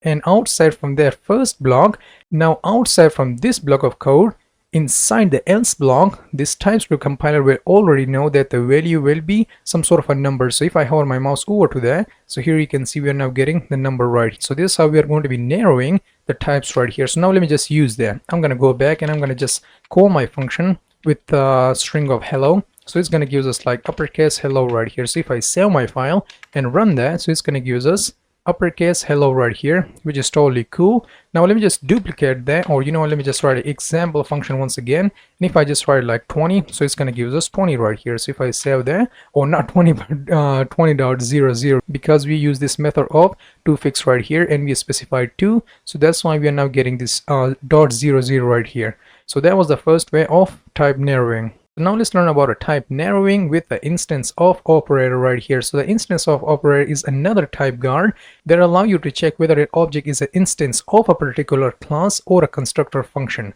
So this is how the code's gonna look like, and I know that's a lot of code. So here you can see we have first of all like two classes right here, and then we are creating some sort of a function, and for the type of perimeter we are passing either the dog or the cat class, and we're not returning something, so that's why we put void right here. So you know what, let me just write this code and then you will get to know what I'm talking about. So now let me just remove that, and I'm gonna just define a class. I'm gonna give a name of like dog, and now I'm not going to even bother providing a constructor function. I'm going to just use like a bark method right here. We are not going to be returning something from there, so I'm going to just write a void, and inside this function we are going to be just using like wolf or something like that. I'm going to duplicate this class right here. Now let me just create one for the cat as well, and for the cat we would have meow like that, or I guess this is how you spell it, meow or something like that. And here I'm going to also just write like meow something like that. So you know what, let me just save my file, and this is how we are going to be creating two classes.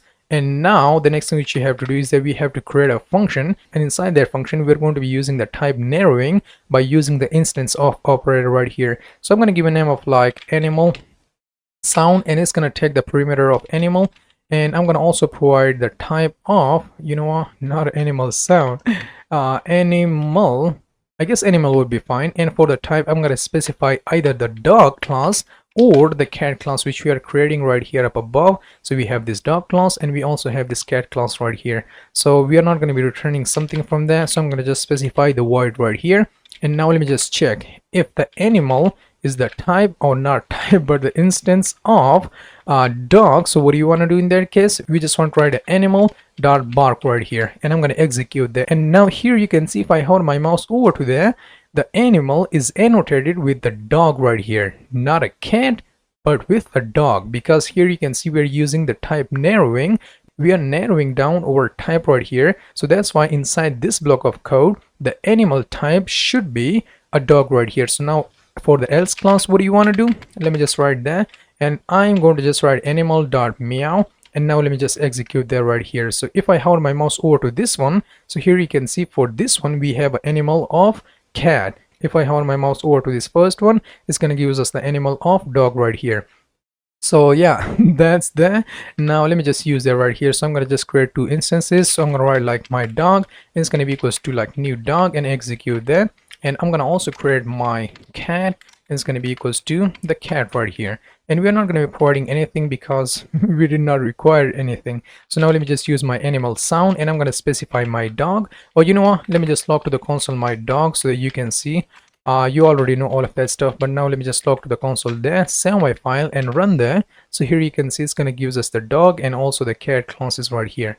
Okay, so that's cool. Now we have to provide this dog and also this cat to this animal sound right here. So I'm going to just specify my dog, and it's going to give us for the output of woof or woof I guess, because currently we are providing this woof, so it's going to give us that result. And if I just write like animal sound once again, and if I just write like my cat, and it's going to give us meow or something like that. And now let me just save my file, and if I just run that, it's going to give us woof for the first one, and it's going to give us meow for this cat right here. So yeah, and this is how we are going to be narrowing down our types by using a TypeScript type of operator right here. So now let's learn about a type narrowing by using the intersection types in TypeScript. So you already know, like I already discussed what intersections is, but if you don't know that, let me just read that for you. So intersection types in TypeScript allow you to combine multiple types into a single type, and the resulting type will have all the properties of each individual type, and you can create an intersection types using the AND operator right here.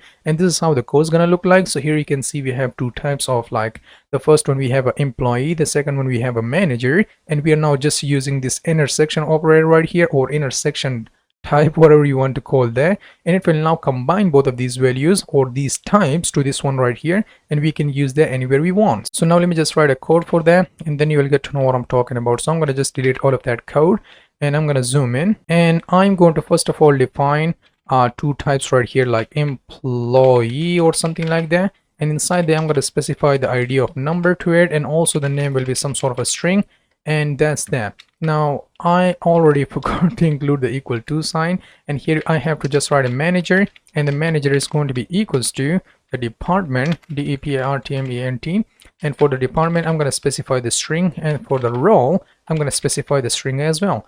Okay, so these are our two types. Now let me just create or not create, but now let me just use my intersection type right here. So I'm going to just write like type of manager, M-A-N-A-G on manager, manager with employee info or something like that will be now equals to the employee and the manager right here. So now I am going to use that right here. So I'm going to just write like manager, come on, lowercase const, and manager, and now let me just annotate that with this manager with employee information is going to be equals to this object right here. So first of all I'm going to specify values to the ID, then I'm going to specify the value to the name and also to the department and role right here, because currently we are combining both of them to this one right here, and we are now providing that right here for this object. So I have to write all of that values. So ID will be now set to like 1 2 3 or something like that, and I am going to also specify some sort of a name like Alex Merson or something like that.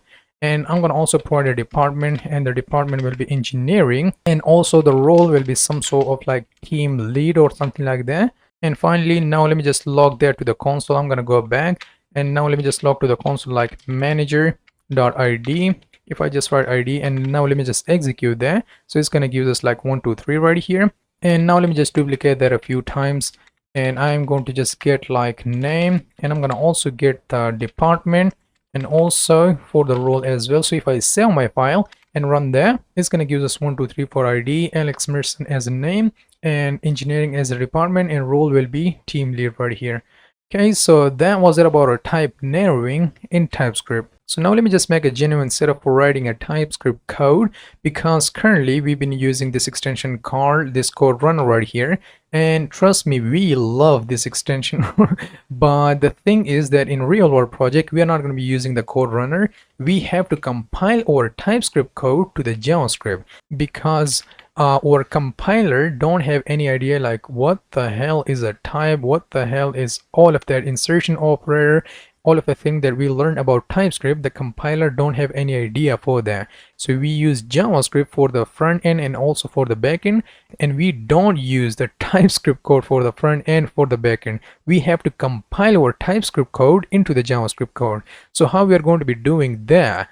Okay, so to do that, I mean like to compile our code into a JavaScript code, we don't have to do nothing, but we just have to write a TSC, which we already installed in the beginning of the course, and we are going to be just writing a dash init. And if I hit enter, and what are we getting? We are now getting this tsconfig file right here.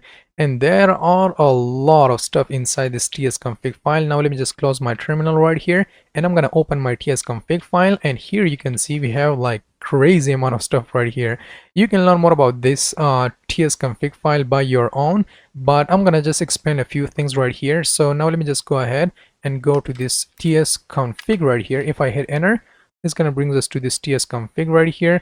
I'm gonna have to go to the top, and this is how it's gonna look like right here. So you can learn about a compiler option, type checking, modules, embed JavaScript support, and all of that kind of stuff. But what we are currently interested in is that how in the world we are going to be compiling our code. Well, we don't have to do nothing. Let me just zoom in a bit.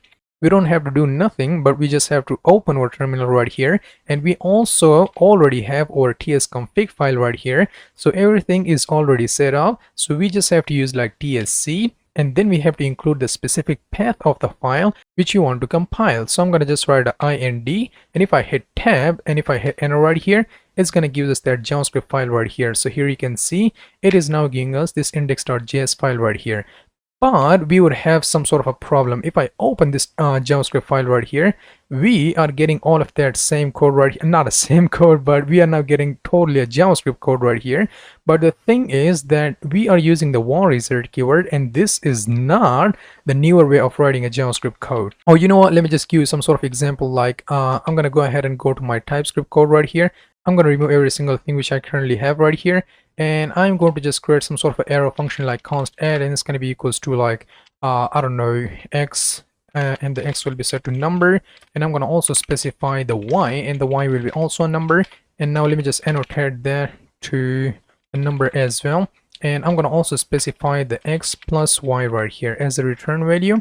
And now let me just go back, and here you can see this is the newer way of writing a JavaScript code. Like here you can see we are using the arrow function and all of that. So now if you want to compile that, now let me just compile that right here. If I just use this tsc right here, let me just clear that, and if I just use like tsc and then this index.js, or not js, in this case we have to write this ts right here. If I hit enter, so now it's going to replace all of their previous code to this code right here. So now let me just show you that if I save my file, so here you can see it is now using the function expression, but this is the older way of creating a function. Like here you can see we are using the var result keyword, and we are using the function result keyword, and we are also returning there right here. But in the TypeScript right here, we use this arrow function, and we are not getting the arrow functions right here. So how in the world we are going to be doing that? So well, for that we have to go ahead and go to our configuration file, and I'm gonna just scroll down, and what are we getting? We are now getting this target right here, and the target is now currently set to the ES 2016 or ES 16, whatever you want to call that. So I'm gonna just click on this hash right here, and I'm going to specify the target. And if I hit, so here you can see it's going to bring us to this target documentation right here. You can learn more about that if you wanted to, but basically what this target means is that in which kind of version of JavaScript we have to compile this TypeScript code into. Okay, so currently it is by default set to this ES 2016. I'm going to just remove that and I'm going to just hold control and hit space. So it's going to give us 2015, 16, 17, 18, 19 till this 2023, and also we have the ES next right here. But currently I want to just compile my code to the ES6 way. So I'm going to just click on this ES6 right here, and if I save my file, nothing will happen. So yeah, I want you to keep that in mind. Nothing will happen. If I just delete this file, and now instead of writing like TSC and index and all of that, we just have to write this TSC. That's it, baby. We just have to write this TSC, and if I hit enter right here, you can see it's going to give us that compile file.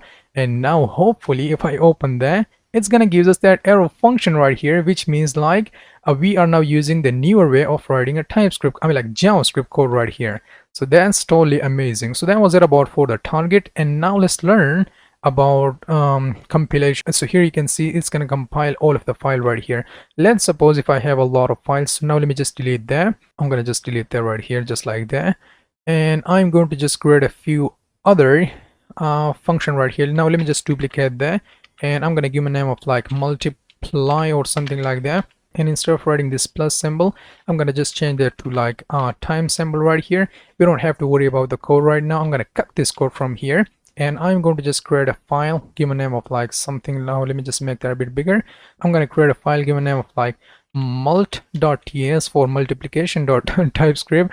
Okay, so for real world project we are going to have a lot of TypeScript files. So in this case we just have like mult.ts right here.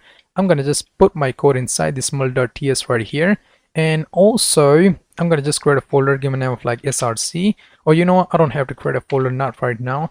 Now let me just show you that. So here you can see we have this mult.ts file right here. I'm going to also cut this code from here, and now let me just create one more file, give a name of like add.ts for adding two numbers. So I'm going to just place this code right here. Now let me just go back so you guys can see everything a bit better. So here you can see we have three files. The first one we have is this add.ts file, then we have a multiplication.ts file, and I'm going to also just write like subtract right here inside this index file. So I'm going to just write subtract or something like that, and I'm going to just put my minus right here. So if I save that, so currently we have three files right here. The first one we have is add, which is responsible for adding two numbers. Then we have a index, which is responsible for subtracting two numbers, and then we have a mult for multiplication.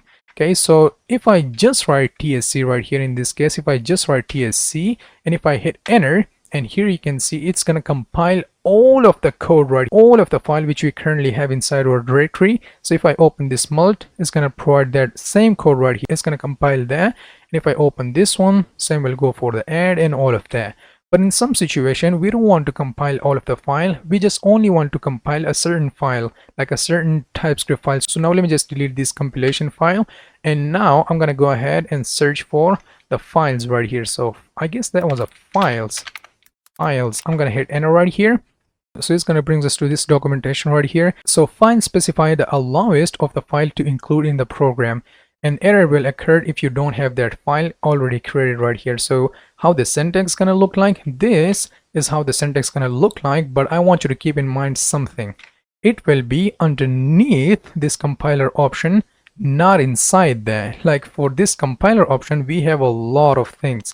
Now let me just show you that. If I go to the tsconfig file, I'm going to go to the top first of all. So here you can see we have only one object right here inside this JSON, so which is currently set to this compiler options. If I go to the bottom, we don't have anything, we just only have that. So if you want to provide that files, I'm going to just provide a comma there, and now let me just even copy that right here. I'm going to copy that and place that right here, and I'm going to just remove almost every single thing right here, but I want to just leave like, I don't know, maybe index. So I'm going to just write index.ts right here. I'm going to save my file right now.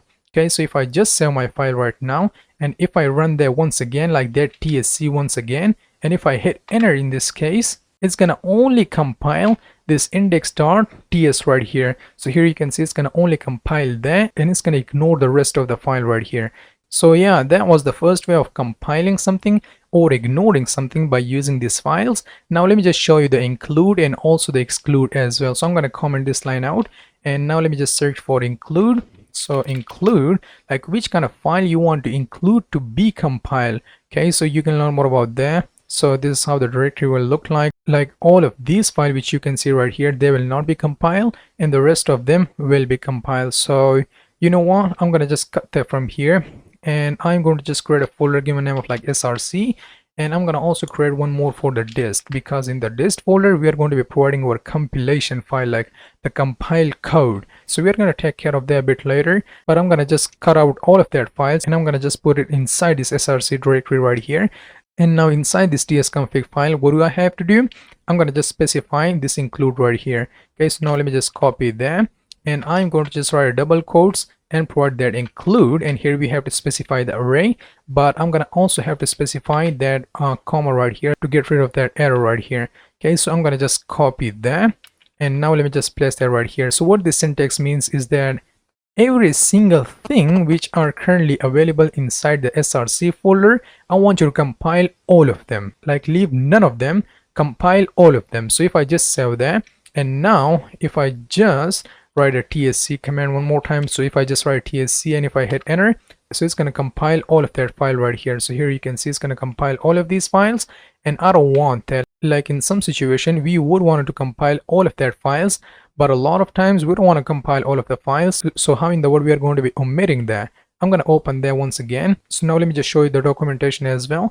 You can even also specify a single file if you wanted to. Like let's suppose if you want to just compile this index.ts right here, I'm going to just write index.ts right here, and if I save that, and now let me just run my tsc one more time, and if I hit enter, so it's going to only gives us that index.js right here, like it will only compile this index.ts, but we don't want that. We can also use the exclude right here. So I'm going to just write like exclude, exclude, and it's going to brings us to this documentation right here. I'm going to copy that, and underneath this one I'm going to specify this exclude right here, and I'm going to just write the array, and inside this array we are going to be specifying all of the files which you want to ignore for the compilation. So I'm going to just write a src folder, because inside this src folder we are going to be compiling or ignoring the file. So now let's suppose if I want to just ignore this multiplication file, but I want to compile the rest of them. So we are going to be just writing like mult, or I guess that was mult.ts. Yep,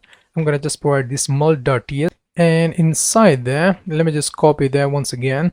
I'm gonna just copy like every single thing right here. Like I want to compile every single thing, so I'm going to just pass this syntax right here. Like I want you to compile every single thing, but I want you to just remove this mult or I want you to just ignore this mult.ts file. Okay, so now let me just compile that, and if I hit enter, so here you can see it's going to compile all of the file, but it will not compile this mult.ts file right here. So here you can see we have this index and we also have this add.js right here, which is totally a-okay. So now I'm going to just delete this add and also this index compilation file, and now let's learn about the outer right here. Outer, I'm going to hit enter right here. So you can learn more about this outer, like what it will do for you, but now let me just show you in action. So for this outer, we are going to be specifying where we wanted to put our compiled code. So now if I just use like tsc one more time, it's going to compile all of the code right here inside this src folder, but we don't want that. I'm going to just delete these files right here. I want all of the compiled code to be inside this dist folder right here. So how in the world we are going to be doing that? I'm going to just open my tsconfig right here, and I'm going to just search for the outer right here, the out directory. Okay, so I'm going to just uncomment that, and first of all I'm going to just I'm going to hold control and hit space, and you know what, I'm going to just provide a dist right here in this case. So if I just save that, in this case we want to compile all of our code into this dist folder. So here you can see we provide a path of this dist right here. Okay, so now let me just close that and finger crossed, and if I just run that, so here you can see it's going to compile all of our code into this dist folder right here. So we can also just remove this one right here. I'm going to just remove this exclude. I'm going to comment this line out, and now let me just delete all of that files once again, and now let me just rerun that tsc one time. So if I run that, so it's going to compile all of the code into this ds folder or dist folder right here. So that was it about the genuine setup.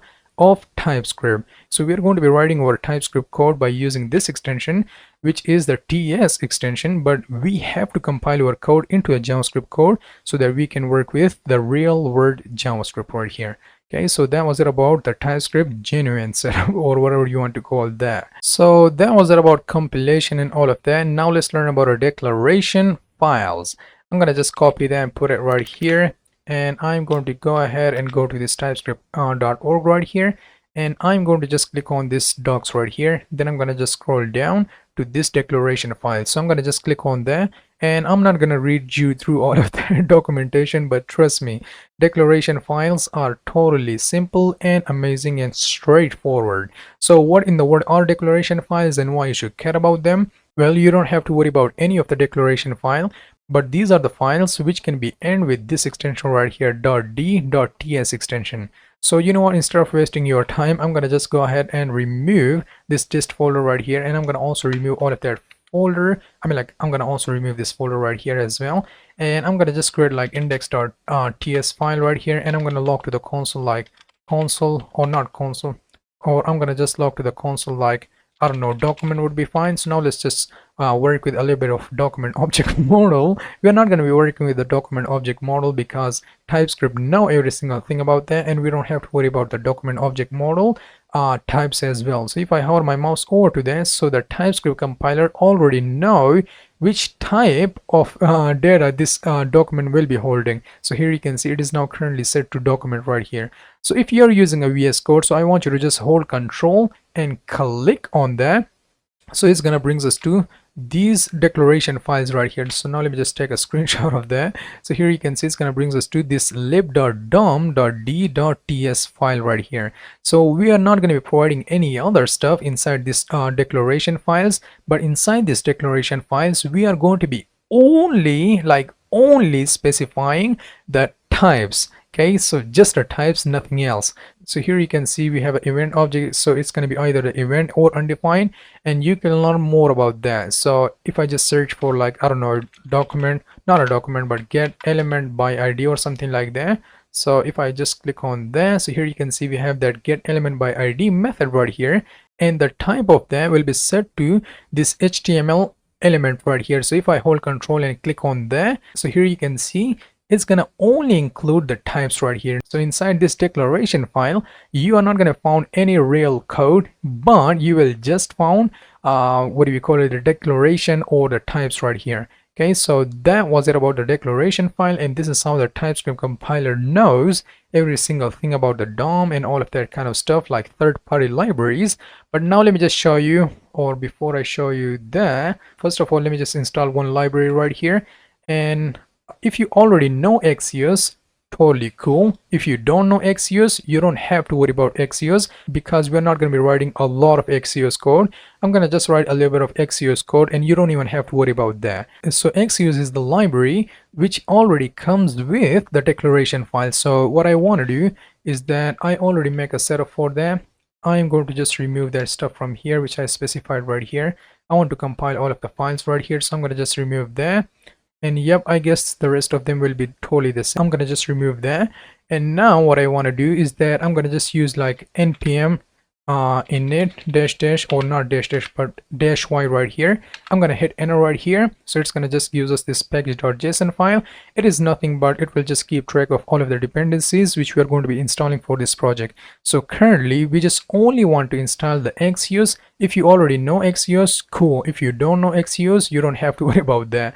But now let me just use like npm I and Axios, and if I hit enter, so it's going to install this Axios library inside my machine. And yep, that's totally installed. The next thing which I want to do is that I have to use that Axios right here somewhere. So I already created this index.ts file right here, and the next thing which I want to do is that if I just write like import Axios from Axios right here, and if I save that, and if I hold Control and click on this Axios right here, so it already comes with the types right here, like the declaration files. And here you can see we have a lot of types right here. Like we don't have any actual code, but we have a lot of types right here. Yeah, Axios already comes with the types. Like not even Axios, there are a lot of libraries and frameworks which already comes with the TypeScript types right here. So now let me just show you where you can find that. I guess that was not quite sure about that, but TypeScript types GitHub or something like that. I'm gonna just search for that, and there we go. This one definitely type right here. So if I open that, if I go ahead and go to this definitely type, I'm gonna go to that. And yeah, this repo is super popular right here, and you can even contribute to that by yourself if you have some sort of a library or framework and that needs types, so you can also provide this. So now let me just open these types right here, and here it's gonna give us an error. Let's just wait for that. Here you can see it's gonna give us this error. It's gonna, or not even an error, it's I guess a warning. Sorry, we have to truncate this directory because it includes over 1000 files. I mean, like, it can only show you the 1000 files, but yeah, it will just fail to load all of their files. So here you can see we have a lot of types for every single thing right here, but there are still a lot of projects like for instance, you can think about not Axios, but you can think about Express.js. Express.js does not come with the built-in types. So yeah, now let me just write a Lodash. I guess the Lodash does not include their types. So now let me just write Lodash. Come on, Lodash. And this repository is supremely awful because it is totally big. I'm gonna just click on this Lodash, and yeah, it is loading a lot. Anyway, so here you can see we don't have anything else, but we have like all of their files right here, which ends with this .d and .ts right here. So we have all of their files for all of the things. So if I just open this head right here, and here you can see we have just simple one file right here. You know what, that's other story, you don't have to worry about that. But anyways, you already learned about what a type declaration are and how it works. So you know what, let me just use this Axios right here. I'm gonna just create a function, fetch data, and it's going to be equals to this asynchronous function. And I already assume that you guys already know all of that stuff, so I'm going to use the try and catch. For a try block, what do you want? Or, you know, first of all, now let me just take care of the else block. So I'm going to use like console, you know what, console.error, and I'm going to just write some sort of error right here. And for this one, we are going to be just writing an error.message, MESSAGE. There we go. And we are getting this awesome error message right here, which we are going to be taking care of in a few seconds. So yeah, so the next thing which I want to do is that I have to fetch some sort of a data. So I'm going to just write like JSON, come on, JSON placeholder, fake database right here. And I have to fetch some sort of a data from there. I'm going to just copy this to do right here. And I'm going to just write like const response. And it's going to be equals to this Axios response right here. Come on, Axios. Oh, we have to first of all import there right here. Okay, so I'm gonna just provide a comma, and I'm gonna just import like Axios response right here. If I can get there right here, and now we have to use that. So I'm gonna just write like Axios response. What the hell is going on? Now let me just copy them, place that right here. And here we have to annotate that with the to do, like which kind of data which we are going to be getting from this specific API right here. Now let me just copy them, place that right here. So we are now getting this data, like the user ID is going to be equals, oh come on, like the user ID is going to be equals to 1, the ID will be set to 1, the title will be set to some string, and also the complicated will be set to some sort of a boolean value right here. So we can also create our to do right here. Now let me just create an interface. I'm going to give a name of like interface to do, and inside there we can specify a type for the user ID, title, complicated right here. So I'm going to just write like user ID, and it's going to be equals to a number. I'm going to also provide the ID will be also set to a number, and also we would have some sort of a title which will be set to string, and also we would have a completed, not complicated. Did I say complicated? It's completed. Okay, so yeah, we already import that and we are using that right here. But I forgot to use the await and Axios, and then we have to specify the link where we want to get that data. So I'm going to just write like .get, and we are going to be getting our data from this URL right here. I'm going to copy that, and now let me just place that right here. I have to write the inside of quotes. Let's just go back, and why in the world we are getting this response? And if I hold my mouse over to that, so cannot extend the interface X. Oh, come on. I'm using the equal to sign right here. I have to annotate that with this to do, and also this Axios response right here. And now let me just save that. RESPONSE, not ISE. Okay, so underneath that we're going to be just logging into the console like some sort of a to do, and I'm going to specify this response. What the hell am I doing right now? So response.data, there we go. Okay, so yeah, for the error is going to be any error right here. Like, yeah, we don't know which kind of error it's gonna throw us, so we can specify any error. Or you know what, let me just handle that properly. So I'm gonna cut that from here, and here what I want to do is that I'm gonna just search for like if Axios dot is Axios error, and here we have to specify that error right here. So if that's the case, so I'm gonna just write like console dot error. Now let me just write console dot error, and I'm gonna just say like Axios error. And also let me put error dot message right here, which kind of message we are going to be getting from that error. And underneath that, what do we have to do? We have to just search for that error response. If we have the error response, so what do you want to do? We just want to log to the console the status. So status, and I'm going to just write like error response dot status right here. I'm going to duplicate that and change this status to data right here, and we are going to be getting the data from that response. And also let me just save that. For this else class, what do I have to do? I'm going to just write like console dot error, and here we just have to write that error, come on, error dot message right here. Now let me just save that, and now let me just execute this method right here. I'm going to just execute that right here. I'm going to save my file, and I'm going to just run my code right here. So it's going to give us all of that data right here. It's going to take a bit of time. So here you can see we have to do, and to do is equals to this object right here. So we are now getting the user ID, also the ID, and also the title, and completed is now set to false right here. So which means like everything is okay, and this is how we are going to be using a TypeScript with Axios library. Do you have to know that? You don't have to know that, but yeah, that was a TypeScript with Axios. So now finally I'm gonna just show you some sort of a library which does not automatically comes with the TypeScript types. So for that, we're gonna have to install a separate type. So what I want to do is that I'm going to just install the Express.js right here. So I'm gonna just use like npm, come on, npm I and express. And we are not going to be writing a lot of Express code, but I'm going to just make a general setup of Express.js. So yeah, it's going to take a bit of time to install this Express.js into my machine, and I'm going to just leave it to do its thing. And there we go, it is now successfully installed. I'm going to go ahead and go to my package.json right here, and now let me just write some sort of a script for myself. You don't even have to worry about what Express.js is. If you do care about that, so I have a complete course on that if you want to check it out. But if you don't care about that, so you don't have to. Let me just write a start, come on, start, and I'm going to just write like ts-node src directory, and I'm going to just run my index, index.ts right here. Now I'm going to just create src folder right here, and I'm going to just put my index.js right there, and there we go.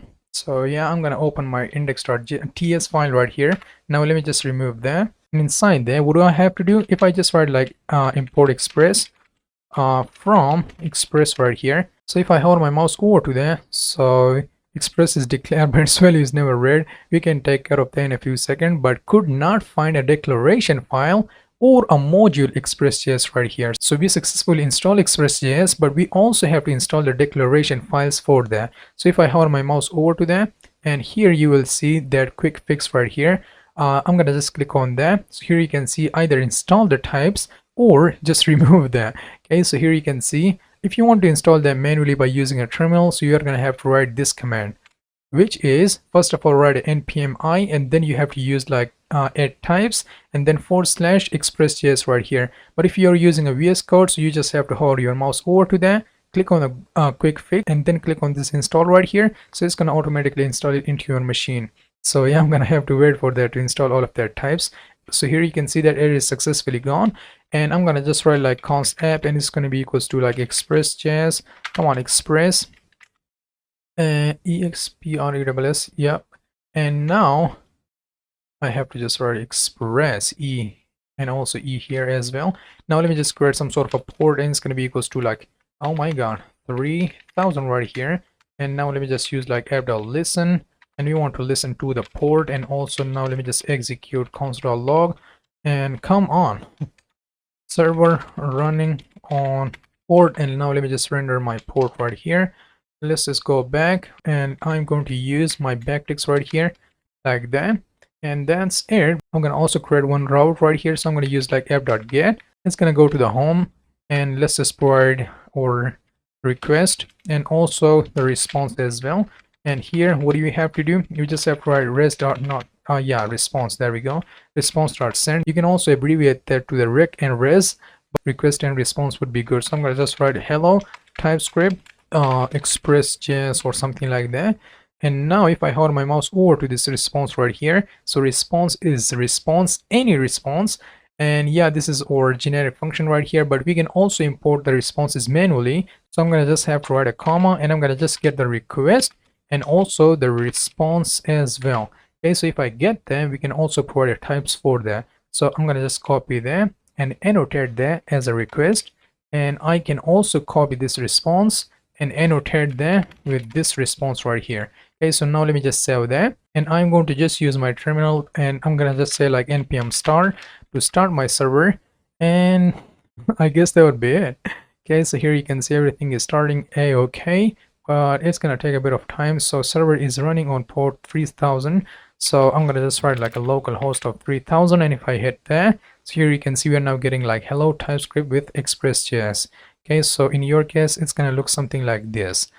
So yeah, that was the end of this course, and there are still like 2 sections left. If you want me to make a course on that, like TypeScript with React.js and also TypeScript with Next.js, I can totally make a courses on them. But this course was just for those people who wants to learn TypeScript and want to use it in their projects. So that was all of the things I know about TypeScript, and I use that daily. So that was the end of this course, and I only have one request from you guys. Let me just say that if you guys want to support me, so I'm gonna give you a link in the description below, and it will bring you to my GitHub repository, and you can just start that repo, and you can provide you can fork that repo, and you can do whatever you want to do with that repo. So what I'm asking you from you guys is that please follow me on GitHub. And if you want to support to this channel, so feel free to subscribe. So if you don't want to support, so yeah, thanks for watching anyways, and maybe I'm gonna see you in the next course. Bye bye from now, and love you all.